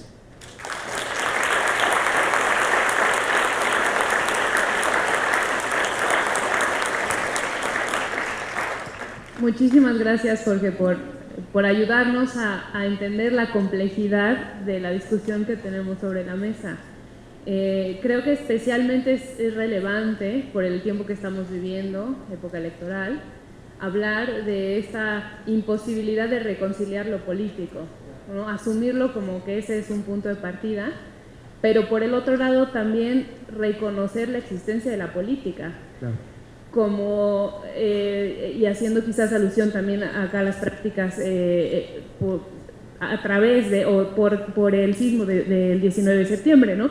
Ese surgimiento de la sociedad civil que se une a hacer una práctica común, quizás más cerca de la política que de lo político, que es algo que a todos nos, si algo bueno trajo el temblor fue solamente eso, y que es algo que además teníamos esa urgencia por mantener, ¿no? Entonces, hoy en día estamos quizás siendo confrontados por la política y lo político, y qué es lo que nosotros queremos mantener aquí en México, ¿no? O sea, es especialmente hoy importante tratar de generar estos puentes entre sociedad que nos ayuden a buscar un bien común, porque si bien no podemos tener una definición total y absoluta de valores y de bien común, también tenemos que apelar porque quizás hay unas partes donde sí coincidimos y de la sociedad que queremos construir. Entonces, en lo que la audiencia se prepara con sus preguntas, voy a lanzar una que espero sea más sencilla, aquí previendo lo complejo que puede llegar. Me parece que todos están hablando de la necesidad de tener el bien común al centro de todo lo que hacemos, independientemente de dónde estemos parados. Si somos sector público, privado, si somos la academia, si somos ingenieros, si somos arquitectos, si somos mercadólogos, todos tendríamos que tener el bien común al centro de nuestra praxis. Por otro lado, también estamos hablando de la transdisciplina, de la necesidad de generar estos puentes entre sectores y entre disciplinas. Quienes no son diseñadoras, Monse nos habla de la necesidad de tener diseñadores porque el exceso de estructura le ha requerido ahora juntarse un poco más con la parte creativa. En cambio, Jorge hace ahora una reflexión un poco desde el otro lado. Quizás nos falta tanta estructura cuando somos solo diseñadores que hoy estamos obligados también a hacer una reflexión un tanto más profunda. Entonces, creo que algo que todos están describiendo es esta posibilidad de que sí el diseño se vuelva en este súper diseño y esté colaborando con la construcción de ese bien común en otras áreas de la sociedad. También estamos desde otro punto reconociendo que los diseñadores no lo sabemos todo. Entonces esa sería mi primera pregunta, si los tres pudieran hacer esta reflexión hacia las cosas que el diseño puede aportar, pero también ser muy críticos y decir las cosas donde el diseño cojea. ¿De dónde se tienen que apoyar los diseñadores en otras disciplinas?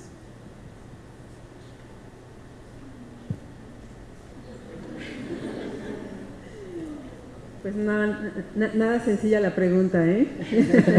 ¿Esa era la sencilla? Bueno, yo desde la óptica de Caracol de Plata debo reconocer el talento de los universitarios y tal vez la muestra de carteles se queda corta, pero al tener tanta participación de estudiantes en el concurso que quieren un mundo mejor y que lo ven desde diversas ópticas, no solamente nos llegan trabajos de diseñadores, de comunicadores, de mercadólogos, también para temas de VIH nos han llegado temas de arquitectos, de doctores. Entonces yo siento esa gran necesidad que todos traemos de ser ciudadanos responsables y que por lo mismo queremos ese bien común, todos queremos un mundo mejor, todos vamos hacia a lo propositivo. Siento que en ese sentido, en torno a la comunicación, los chicos los ven así, salvo que alguien diga lo contrario. Los chicos están muy comprometidos, a pesar de todo lo que se diga, los millennials, lo bueno, lo malo que se diga, todos queremos un mundo mejor y por qué no tener una comunidad más sana en todos los sentidos. Esa sería mi participación. Dos cosas que he identificado. Una es este acercamiento a la frustración. Diseñan, y si diseñan, en el caso particular de diseños industriales y arquitectónicos, diseñan, pero cuando presentan la maqueta y a la familia no le cuadra o toma otra decisión, se molestan y la solidaridad se borra. Es súper fuerte ver a un arquitecto de un despacho renombrado, frustrado, haciendo un berrinche frente a la familia cuando la familia no acepta la maqueta que le mostraron. Entonces yo creo que eso no se aprende en la escuela o no te lo enseñan a la hora de estar formándote, pero sí creo que el diseñador pudo obtener todas las necesidades que tenía la familia, pero no las plasmó como las concebía la familia. Entonces la familia no se siente identificada con un diseño. Para la familia, en este caso de una comunidad rural, los dibujos, los planos, las maquetas son dibujos. Y yo entiendo que es la firma de un arquitecto, pero ¿dónde queda el lado humano de ese arquitecto o diseñador o ingeniero? Porque nos tocó también berrinches de ingenieros en campo.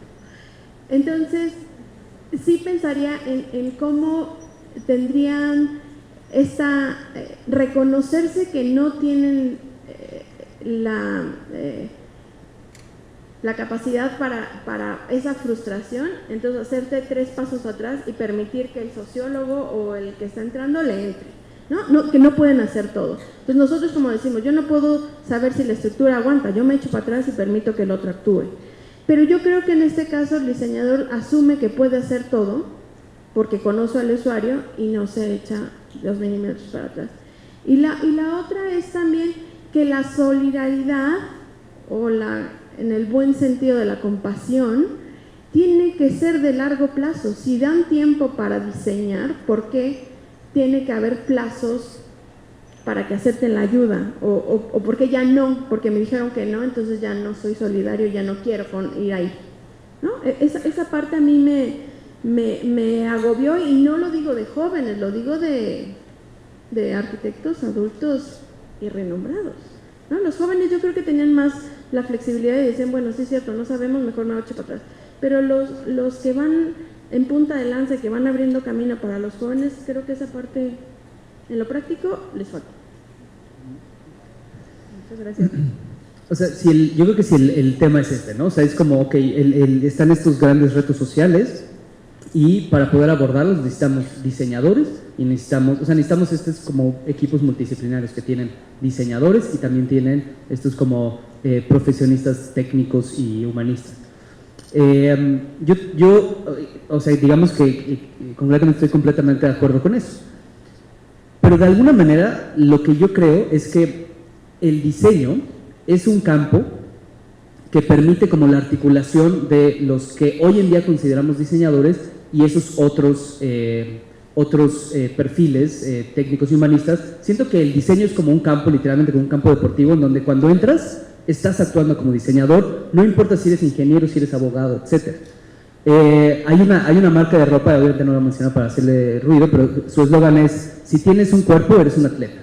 Y de alguna manera diré algo así: si estás modificando el mundo, estás diseñando, no importa si eres ingeniero, si eres abogado, si estudiaste una de las disciplinas que tradicionalmente asociamos con el diseño en la universidad o no. Si estás involucrado en estos procesos que buscan transformar lo que existe en algo preferible, de hecho estás diseñando, aunque no hayas estudiado una de las profesiones que asociamos normalmente con el diseño. De hecho, si se fijan, yo de repente ahí en la plática dije un par de veces nosotros diseñadores, y eso es algo que me costó mucho trabajo porque yo no estudié diseño. Entonces, y después de un tiempo ya de participar en foros así y que me presentaran como diseñador, dije, ya voy a dejar de clarificar que no soy diseñador, porque de hecho participo completamente en procesos de diseño. Entonces, lo único es que no soy diseñador gráfico o diseñador de producto o diseñador, digamos, especializado en una de esas cosas, pero participo en procesos de diseño, así que soy diseñador. Lo eres, yo considero que sí. Ahora, siguiendo el comentario de Monse,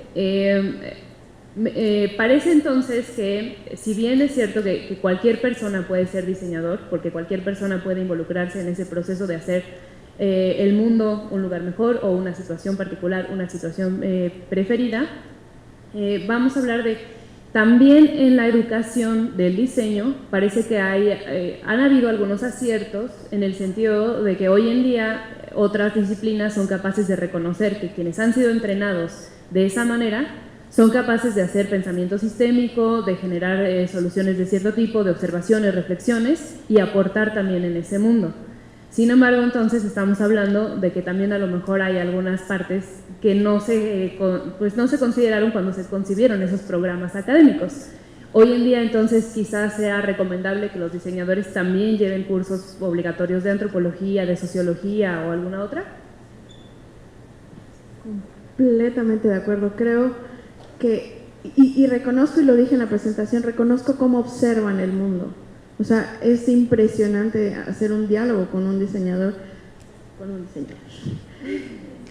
Pero sí creo fundamental que esta parte sensible de conectar con el otro, hacer al otro, sentirte con el otro, sí es complicado que te lo enseñen frente a un pizarrón. Eso evidentemente, y siempre estaré en contra de eso. Pero sí creo que en este ejercicio de diseñar al usuario, estos mapas de empatía o estas herramientas que se utilizan, creo que falta algo de conectar con el otro, desde esta emoción del otro. Entonces, sí creo fundamental que todos los que impliquen diseño, si no lo tienen, que reconozcan y se echen 3 pasos para atrás. Porque las otras disciplinas sabemos cuando no podemos hacer un contrato, cuando no sabemos levantar una casa, cuando no. Y de repente creo que es mucha la soberbia del diseñador que dice que puede hacer todo. Entonces, yo sí creo fundamental eso. Perdónenme. No, está bien. Elena, te quería preguntar a ti también si tienen algún tipo de seguimiento en los concursos, que puedas ver que, por ejemplo, alguien que haya participado en esta reflexión, porque para generar un cartel de los que nos enseñaste, pues no es solamente que se me ocurrió, sino yo creo que los chicos se tienen que meter a hacer una investigación de cuál es la temática, entenderla un poco mejor y eventualmente plasmarlo. ¿Tienen algún seguimiento de qué ha ocurrido durante esos 14 años del concurso? ¿Pasa algo con los participantes, con los ganadores? ¿Podrías decir que a lo mejor ellos terminan dedicándose a ciertas cosas en particular o su práctica se hace de particular forma? Pues tenemos de manera muy mínima contacto con los participantes, sobre todo con los que han ganado en los concursos y que después nos contactan porque ya tienen interés de estar en las grandes ligas, de participar desde su trinchera como creativos, como diseñadores en agencias de publicidad o en sus despachos, que nos envían sus propuestas. No está tan medible, pero sí vemos que permea, ¿no? Que precisamente esta herramienta de la responsabilidad social pues queda como parte de su ADN. Entonces sí vemos ahí el impacto social que tiene el concurso. Está súper interesante, ¿no? Que un solo ejercicio aparentemente muy simple genera un cartel, pueda marcarlos de por vida. No sé, Jorge, si tú tienes otros métodos. No, lo que quería complementar es que estoy completamente de acuerdo que es importante que las escuelas de diseño desde como de primer semestre, lo que sea, empiecen a ayudarle a los alumnos a aprender este otro tipo de marcos conceptuales y prácticas que les pueden permitir explorar mejor esos otros campos, más allá de las como materias más aplicadas. Pero también creo que, y estoy seguro que casi todas las escuelas de diseño lo están haciendo, es también lanzar puentes hacia las otras disciplinas, ¿no? Porque no solamente es importante que los diseñadores conozcan de ciencias sociales o de derecho, etcétera, para poder efectuar su trabajo mejor, sino también es importante que los abogados y los sociólogos y todos ellos también se acerquen al diseño. Por eso decía que de alguna manera el diseño puede ser como este campo donde se pueden componer muchas cosas, tanto a los diseñadores incrementando como las capacidades de los diseñadores, como también ayudándole a las otras personas a obtener como bases de diseño mínimas para hacer su labor. Muy bien. Yo tengo muchas más preguntas. Antes de darle el micrófono a la audiencia, quisiera que reflexionáramos un poco en las preguntas que lanza Montse también. Ya cuando vas a la práctica, la cosa es muy distinta, ¿no? Podríamos estar teorizando de lo que puede y no puede hacer el diseño, pero en este caso, y muy particularmente el caso del sismo, como bien dice Montse, no estamos solamente hablando de algo que el diseño puede llegar a hacer, sino que además necesita hacerse y necesita hacerse ahora. Y el proceso de diseño es largo, y si queremos una transformación de fondo, como bien dijo Jorge, más tirándole al superdiseño, es un proceso aún más largo, podría tomar décadas. No estábamos preparados para hacerlo, por supuesto que ninguno de nosotros estaba preparado para hacerlo, pero ¿cuál ha sido su experiencia? Todos vivimos más o menos de cerca el incidente, entonces, ¿qué piensan? ¿De dónde se parte? ¿Se hace algún tipo de estrategia? A lo mejor, no sé, se reconstruye primero la escuela que la vivienda, se le da tiempo a la gente para pensar, se debe actuar antes de pensar. ¿Qué ha ocurrido en campo? Me voy a tomar la libertad un poquito. Nosotros hemos sido como que avanzamos 3 y nos regresamos 2. En este proceso de pedir, por ejemplo, unas aulas temporales de madera, económicas, rápidas, en lo que llegaba la SED y montaba las aulas, que las iba a montar sin baños y sin agua y sin luz, que no entiendo para qué las montaba, los diseñadores me hacían diseños como de naves espaciales, ¿no? Entonces yo decía, bueno, sí le tomó 3 semanas hacerlo, pero los niños están afuera. Pocas veces me he quebrado en temas sociales. El día que yo vi a los niños tomando clases de 5 minutos cada 15 niños bajo una lona, en serio dije, no nos podemos tomar tiempo. Entiendo su firma, entiendo que tiene que estar reconocida la estructura, pero no se puede.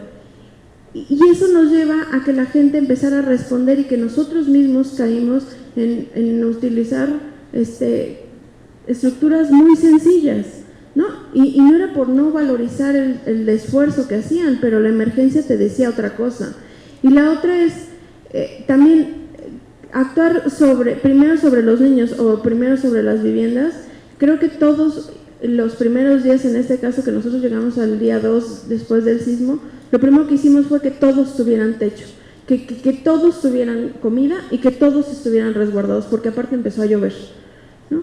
Entonces, ahí la oferta era, nosotros por la experiencia que teníamos llegamos y ya sabíamos que teníamos que llevar un instrumento donde íbamos a recabar información de qué necesidades y demás para no a la cuarta vuelta saber qué se ocupaba, sino desde que llevamos los trailers con la ayuda humanitaria lo hicimos, pero esta ayuda de todos los que nos ayudaron a apuntalar o nos ayudaron a escombrar o que nos ayudaron, no tenían la noción de que esto era de largo plazo y querían resolver con estructuras muy, muy complicadas, cuando las familias necesitaban taparse.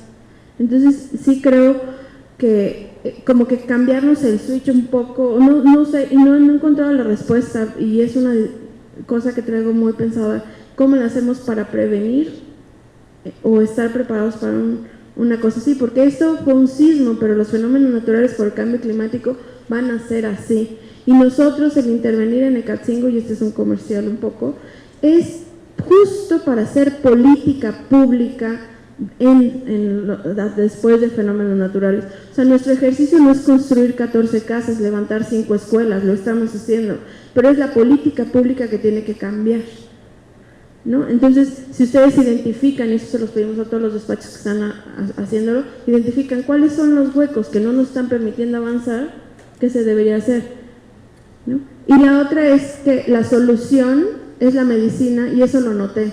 Muchos querían llevar la misma medicina. Los planos que tenían guardados los querían utilizar en donde había zonas con deslaves o barrancas o demás de condiciones. No cabe. Entonces ahí es un conflicto donde yo he aprendido muchísimo, pero que sí creo que debe de haber la apertura como para reaccionar un poquito más rápido y bajarte un poco desde donde siempre estás acostumbrado a crear, ¿no? Quizás nos toque como sociedad generar algún tipo de memoria del evento y poder a partir de ahí generar una estrategia de cómo se debe reaccionar ante una emergencia de este tipo, ¿no? Cuáles son las acciones que son urgentes en una primera fase, pero cuáles son las acciones que se van a requerir por meses o quizás por años, porque nos van a tomar quizás décadas recuperarnos del incidente. Bueno, quisiera abrir la conversación a nuestra audiencia. Seguramente que por ahí hay preguntas.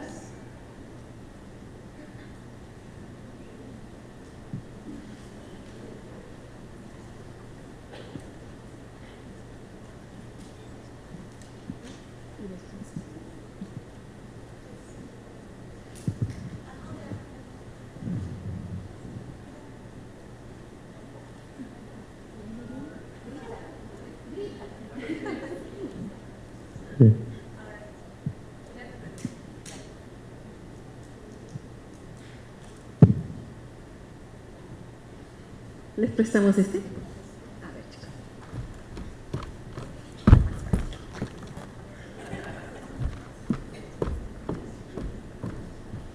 ¿Ya? Hola, buenas tardes.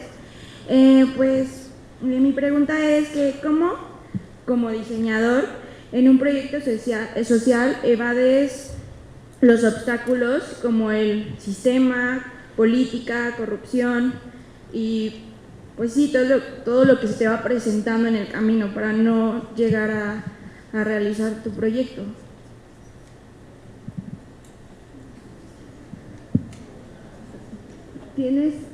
Si tienes esos identificados que esos son problemas, los conviertes, no con el famoso FODA de convertirlos en oportunidades, pero sí creo que son externalidades que no puedes dejar de visualizar. O sea, nosotros siempre los ponemos como en unos post-it. Sabemos que el presidente municipal va a hacer esto, que tiene lo que nos explicaba Jorge de los poderes, ¿no? Y esa parte a nosotros nos ha funcionado. No los consideramos como obstáculos, sino como debiéramos desde qué sistema de creencias está pensando que es un obstáculo para poder atenderlo. O sea, el sistema de creencias en este caso, por ejemplo, el que me asumo pobre y soy pobre y me voy a morir pobre, es algo de lo que nosotros nos ha retado en las conversaciones para poder transformar la forma de habitar, por ejemplo. Pero lo tenemos claro y queremos entender desde dónde está creyendo la persona, desde dónde está y desde dónde ya lo verbaliza en la forma de pensar, pero sí lo tenemos como muy, muy presente. Si los contemplas desde ahí ya no son obstáculos, desde mi punto de vista. No, sí, súper de acuerdo. Creo que es un poco lo que trataba de decir con esta idea de la gravedad, ¿no? O sea, no te liberas de la gravedad, no te liberas de la corrupción. Bueno, tal vez ese sería deseable, pero más bien asumes que existen, buscas conocerlo, buscas mapearlo y tratar de, como decimos, es convertir esos problemas en alguna oportunidad, en una palanca, y no hay de otra, ¿no? Tienes que considerarlos como parte del contexto para el diseño, ¿no? Me gustaría nada más sumar que, por ejemplo, en Caracol de Plata insistimos mucho en ese llamado a la acción. El problema ya lo conocemos, entonces ya conocemos que hay una escasez de agua, pero ¿qué llamado a la acción o qué medidas podemos para paliar esa problemática? Cerrar la llave, reutilizarla, etcétera. Entonces yo creo que esa podría ser una sugerencia de parte del área de comunicación, por así decirlo. Sí, buenas tardes. Fantástico este foro y las gentes que están aquí presentes. Entré a este auditorio cuando usted estaba mencionando el otro, pero en el título, que es responsabilidad social, obviamente está centrado en nosotros los humanos, que tenemos que ser más empáticos y más generosos y más presentes de la realidad del otro. Yo sumaría un poquito que el otro también es los ecosistemas en donde suceden los proyectos, ¿no? Entonces, el tema de nada más diseñar en el círculo de la comunidad, esa comunidad también debería, y muchísimas gentes lo hacen por supuesto, pero si está incorporado dentro de su FODA o de su panel con post-its que dice, estas son las condiciones de diseño en donde estamos y vivimos en un territorio que tiene tales condiciones de precipitación, de vegetación, de escurrimientos, de tratamiento, de que los agricultores siguen extrayendo el acuífero en vez de utilizar agua tratada para generar viveros, etcétera, ¿no? Entonces, más bien es una suma que probablemente lo hablaron antes, pero quería decirlo. Gracias.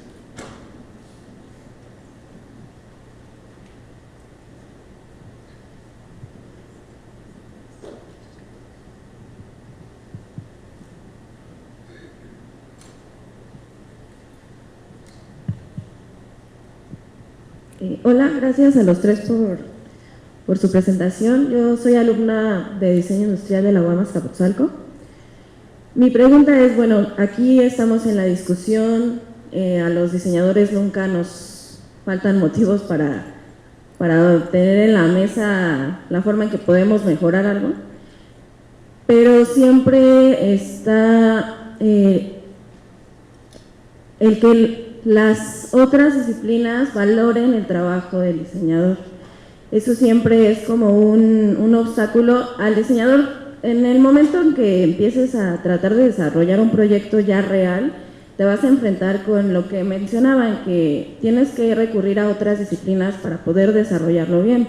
Puedes informarte sobre cosas, no sé, sociales, antropológicas, sobre cosas técnicas. Entonces te vas a topar con eso de que tienes que recurrir a las otras disciplinas para que tu proyecto funcione, pero no siempre recibes el reconocimiento de las otras disciplinas de la labor como diseñador. Ustedes lo han visto, lo han enfrentado, lo han reconocido, que el trabajo de diseño es importante, justamente porque somos como un traductor entre todas estas confluencias de todos los aspectos de un proyecto. Pero hay profesionistas que no lo hacen. Desde el punto de vista universitario, ¿cómo podemos generar que en las otras disciplinas haya ese reconocimiento hacia la labor de un diseñador?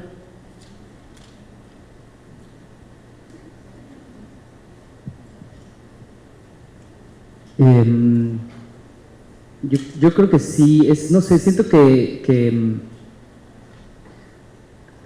cuando siento que estamos como en un doble momento, porque por un lado, y justo en uno de los momentos de mi plática lo mencioné, entiendo, y a pesar de que, como decía hace rato, no soy diseñador de profesión o de carrera en alguno de los ámbitos como gráfico, industrial, etcétera, siempre he trabajado en ese ámbito, siempre he estado rodeado de diseñadores y entiendo muy bien la preocupación que tienes, ¿no? De que los diseñadores sean vistos como alguien, por ejemplo, que llega al final de un proyecto para hacer algo muy específico, en lugar de estar involucrado en todo el proyecto, etc. Pero de alguna manera, siento que en los últimos años también es como si fuera, por un lado, los diseñadores, las otras opciones ven hacia abajo a los diseñadores o no los consideran completamente, los involucran al final, etc. Pero por otro lado también hay, por otro lado los diseñadores también se están colando como en ámbitos en donde adquieren incluso más importancia que otras profesiones, ¿no? Pienso, por ejemplo, en el ámbito en el que yo trabajo profesionalmente, que es el campo que llamamos diseño estratégico. En ese campo, en realidad, es como casi lo contrario, en la medida en la que cada vez hay más diseñadores trabajando en proyectos importantes de gran escala, muchas veces actuando como los coordinadores, como esos traductores que tú decías. En el ámbito privado cada vez hay más diseñadores que están llegando a puestos altos en las organizaciones, empiezan a salir figuras como los Chief Design Officers, cosas así, en donde los diseñadores están adquiriendo un rol súper importante. Mi perspectiva personal es que cuando los diseñadores asumen que su rol es muy específico y muy particular, entonces tienden también ellos o nosotros mismos a meternos como en un huequito dentro de un proyecto. Creo que cuando los diseñadores se presentan o nos presentamos como profesionales capaces de intervenir en muchos ámbitos, en muchos sistemas y desde distintas perspectivas, entonces podemos empezar a alcanzar puestos de decisión o roles de decisión cada vez más importantes. Yo creo que al menos esa es una de las cosas. Como finalmente en cualquier aspecto social, pues también hay una especie de conflicto, de intereses. Que los diseñadores quieran tener un rol como más importante y más decisivo en un proyecto, siempre de alguna manera va a ir, le vas a pisar los callos a alguien, va a ir en detrimento de alguien, ¿no? Creo que también, como tú dices, los diseñadores somos los traductores, tenemos la capacidad de decir, oye, espérate, que yo quiera tener un poco más de decisión en este proyecto no quiere decir que tú no puedas tener decisión, sino que más bien la decisión tiene que ser colectiva, multidisciplinaria, etc. Pero de alguna manera todo eso pasa por los diseñadores definiéndose a sí mismos como más estratégicos de lo que normalmente también hasta hace mucho tiempo se definía, ¿no? Nosotros, y en particular en Telar, por eso nos llamamos Telar, como que nos esforzamos más por clavarnos en tejer el puente entre las profesiones, más que buscar el spotlight de alguna de las profesiones. Nosotros se nos va mucho la vida intentando articular con los otros, porque justo llegamos a las reuniones, a las negociaciones, desde ese lugar, desde el de yo tengo este rol y tengo que sobresalir, tengo que hacer y demás. Entonces, y lo digo desde la Cámara de Senadores hasta con los arquitectos o con los sociólogos, o sea, como que en la reunión nosotros en particular lo hacemos así, buscamos más meter la energía en cómo agregarle valor a la interacción y a la articulación que en sobresalir a alguno de nosotros. Y a nosotros nos ha funcionado, porque son más resistentes los lazos, son más sostenibles en el tiempo y sobre todo creo que sí nos subimos a un nivel de pensamiento diferente, que eso es lo que buscamos al final. Y yo también, a manera de un comentario personal, pienso que los diseñadores hacen un buen mix, hacen una buena dupla siempre con la gente de merca, de comunicación. No hay que subestimar esa parte, que el concepto más la realización siempre es lo rico. No dudo que haya diseñadores que tengan esa cualidad de desarrollar conceptos muy en específico y poderlos desarrollar, así como las otras partes. Digo, no son especialistas en programas de diseño, si les llevaría una eternidad desarrollarlos. Hago la analogía como un cirujano necesita del anestesista, o sea, no puede estar operando por sí solo. Yo creo que no hay que perder de vista eso, ¿no? Lo multidisciplinario, y que en conjunto puede llevar a cabo cosas muy padres, ¿no? Que puedan impactar a la comunidad.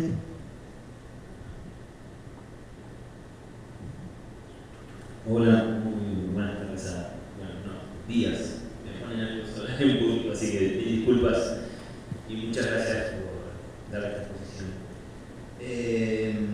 Se me surgen varias cositas que quería decir a lo largo de algunas cosas que notaron, incluso lo que dijo la señorita allá. Primero, disculpad, no fue la pregunta hacia este lado, pero si hay algún problema nunca conviene evadirlo. Justamente hay que hacerse cargo de ese problema para poder resolverlo, sea el diseño e incluso en la vida, si quiere, como respuesta. Y se dijeron un par de cosas con respecto a los diseñadores y me siento aludido, entonces como soberbio, encima notará mi acento como argentino, entonces aún es mucho más difícil este tipo de situaciones, como que nos creemos más estratégicos, una cosa así está buenísimo. Pero bueno, y justamente estoy trabajando en un espacio y les agradezco a México en general y a ustedes por presentar este espacio, que estoy por suerte con sociólogos, antropólogos, ¿no? Y a veces el diseñador termina siendo un mero ejecutador de herramientas del diseño, ¿no? Como decía acá la compañera, y termina siendo un mega texto y esto quiero que quede bonito. Y no es parte de, justamente, tuve que luchar mucho para ser parte de la mesa en el momento que se está diciendo el texto, ¿no? Y eso es una construcción política. Y acá voy adentrando un poquito a la pregunta final y a donde justamente en este puente que se teje entre los grandes intelectuales y nosotros los diseñadores, tiene que ser ida y vuelta, ¿no? Tiene que haber una propuesta de ida y vuelta. Y tal vez con respecto a lo que decías vos hace un ratito, tal vez tiene que ver con el brief, ¿no? ¿Cómo se gestionó ese brief? Esto de repente quiero construir un techo y te vienen con una nave espacial. Tal vez no tuvo ese diálogo y comprender de dónde venimos los diseñadores, es hacer justamente eso, dar los elementos básicos. Porque el diseño también es la construcción de ese proyecto, ¿no? A veces se nos da como este pedacito y es construir la urgencia. Ustedes decían, tengo que tener el techo ya base. Bueno, eso se construye y eso también es diseño. Como también es diseño las láminas que estuvieron pasando, y acá voy entrando un poquito a la pregunta, aparecieron dos partidos políticos.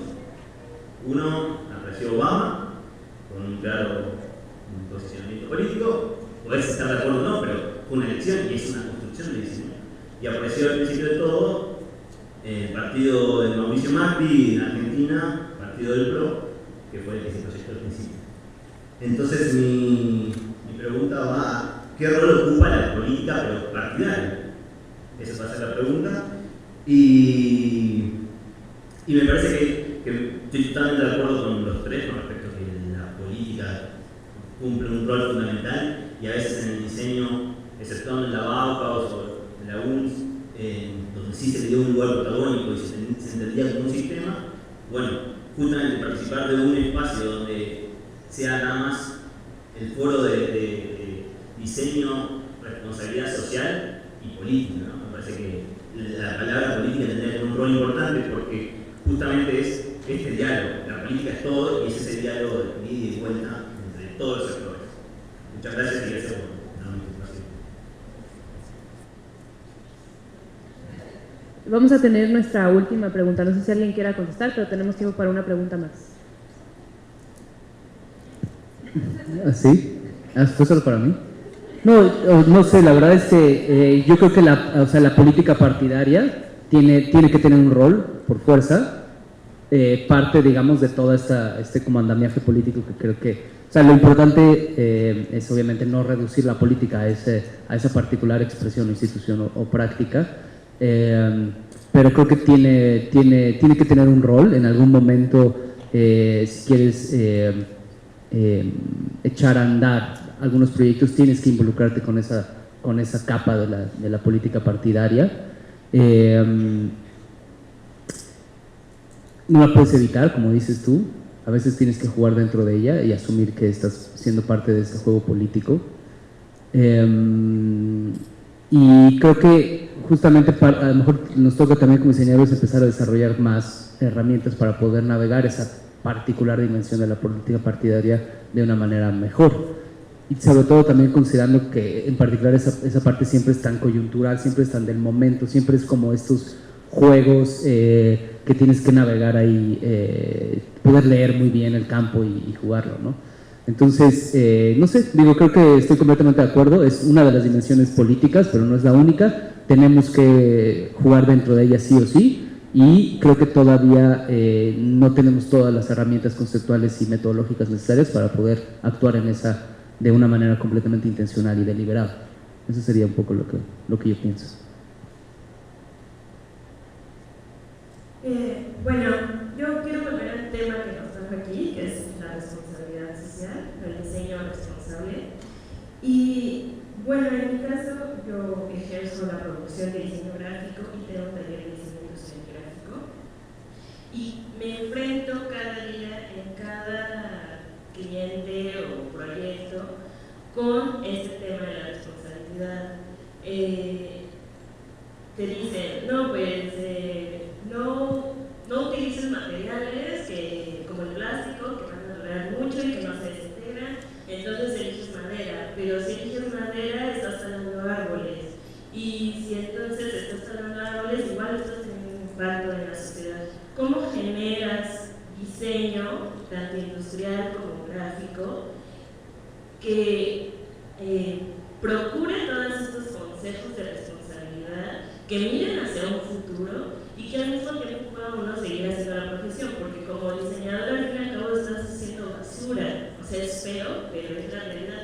Nuestros productos después de un tiempo pueden convertirse en basura y diseñamos para que no pase eso, para que se puedan reciclar o para que se puedan reintegrar, pero al fin y al cabo es imposible que la totalidad de tu proyecto tenga una vida útil por siempre, ¿no? Entonces, ¿cómo resolver estos conflictos que tenemos como diseñadores y enfatizar la responsabilidad social?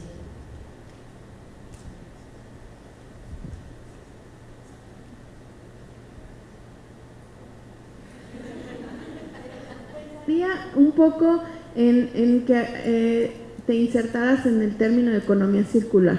Creo que ayudaría bastante a entender el ciclo de vida del producto. Entonces, y también cuando estás hablando en el caso particular de la madera, muy concreto, puedes comprar madera certificada que apoya comunidades y sobre todo certificada que sea de proyectos de empresas forestales comunitarias. Entonces cierras un poco el ciclo. Yo sí soy muy de la idea de analizar a través de estas herramientas y metodología de economía circular, y también hay un scorecard de economía del bien común que te puede ayudar a lo mejor con tus clientes a tener un acercamiento a ese proceso creativo. A lo mejor te da algunos elementos. Puede ser un mix. Yo nunca me he casado con una sola teoría, con una sola versión. Creo que eso podría funcionarte. Y la otra es también por qué los clientes no los empezamos a reeducar en términos de sostenibilidad. Creo que es también un rol de cada uno de nosotros que queremos transformar el mundo, empezar a insertar esos insights de por qué tendría que hacer así, por qué tendríamos que hacer tantos elementos de plástico, lo que se ocupe. Pero creo que es una obligación de cada profesión también estar incidiendo y transformando esos insights para que las peticiones sean desde ese lugar, porque te exigen así, porque el sistema está diciendo que sea así. Pero si tienes 1 o 2 o 3 clientes de que sí le caiga el 20, sería fenomenal, puede arrastrar a los otros.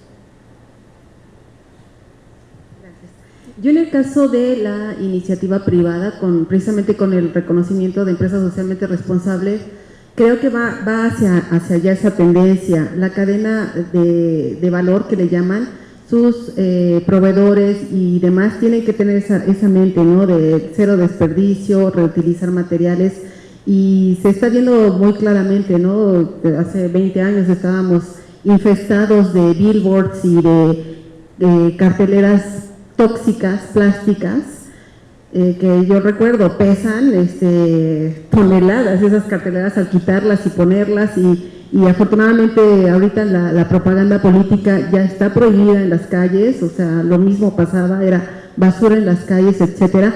Yo creo que vamos hacia allá, ir pensando un poco esa filosofía del paperless, que ahora ya es así el término de cero papel, cero contaminante, cero plástico, y yo por lo que veo es dar ese giro hacia la comunicación digital, a estas pantallas de LEDs, etcétera. O sea, hay manera de darle la vuelta, y como me decía Claudia, o sea, también dar otras múltiples opciones, ¿no? de cómo desarrollar esa creatividad, no solamente imprimir o demás, ¿no?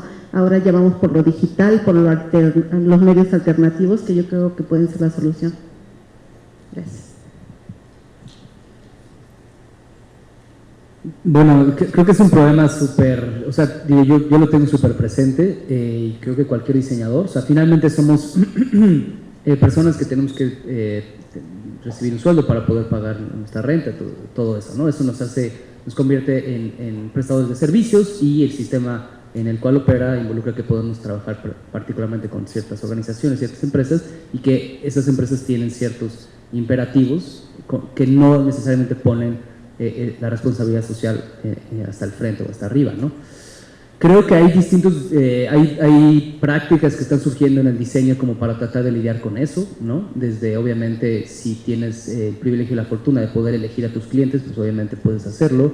Hay cada vez más despachos que, por ejemplo, tienen esquemas en donde si trabajan con algún cliente que no necesariamente está siendo completamente responsable del efecto que tienen sus productos o servicios en el medio ambiente o en la sociedad, entonces buscan al menos equilibrar eso a través de trabajar con otros clientes o con organizaciones, ¿no?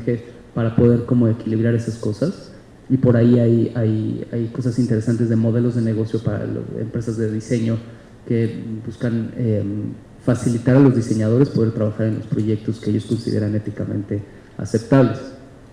Pero también creo que hay un punto en donde tienes que como actuar también como ciudadano. Y volviendo un poco a este tema de la política partidaria, el hecho de que ciertas organizaciones puedan lanzar al mercado productos que no necesariamente son completamente responsables, también está permitido por un marco legal y político. Entonces hay un punto en donde también tienes que como salirte del papel de diseñador y actuar como ciudadano, y eso tal vez involucra votar por ciertos partidos o ciertas organizaciones, candidatos que te van a facilitar a ti la labor como diseñador en la medida en la que establecen políticas públicas que favorecen esas prácticas responsables, ¿no? Entonces creo que tienes que jugar un poco por los dos lados. Como diseñador, en mi práctica cotidiana me relaciono con organizaciones que me pueden permitir actuar de la manera en la que yo creo que es aceptable, pero también como ciudadano me facilito a través del voto y otro tipo de prácticas políticas, me facilito que el marco legal en el cual opero favorece también esas prácticas, ¿no? Pues muchas gracias. Damos ahora sí por concluido este exitoso espacio de reflexión, donde creo que nos podemos quedar con que, uno, el diseño sí puede hacer algo por generar el bien común o por hacer de nuestro mundo un lugar mejor, y que las claves para lograrlo están en colaborar los unos con los otros, en abrirles las puertas a otras disciplinas, que nos las abran ellos también, y nos quedaremos entonces también con la tarea de hacerlo siempre desde la humildad y la empatía. Muchas gracias.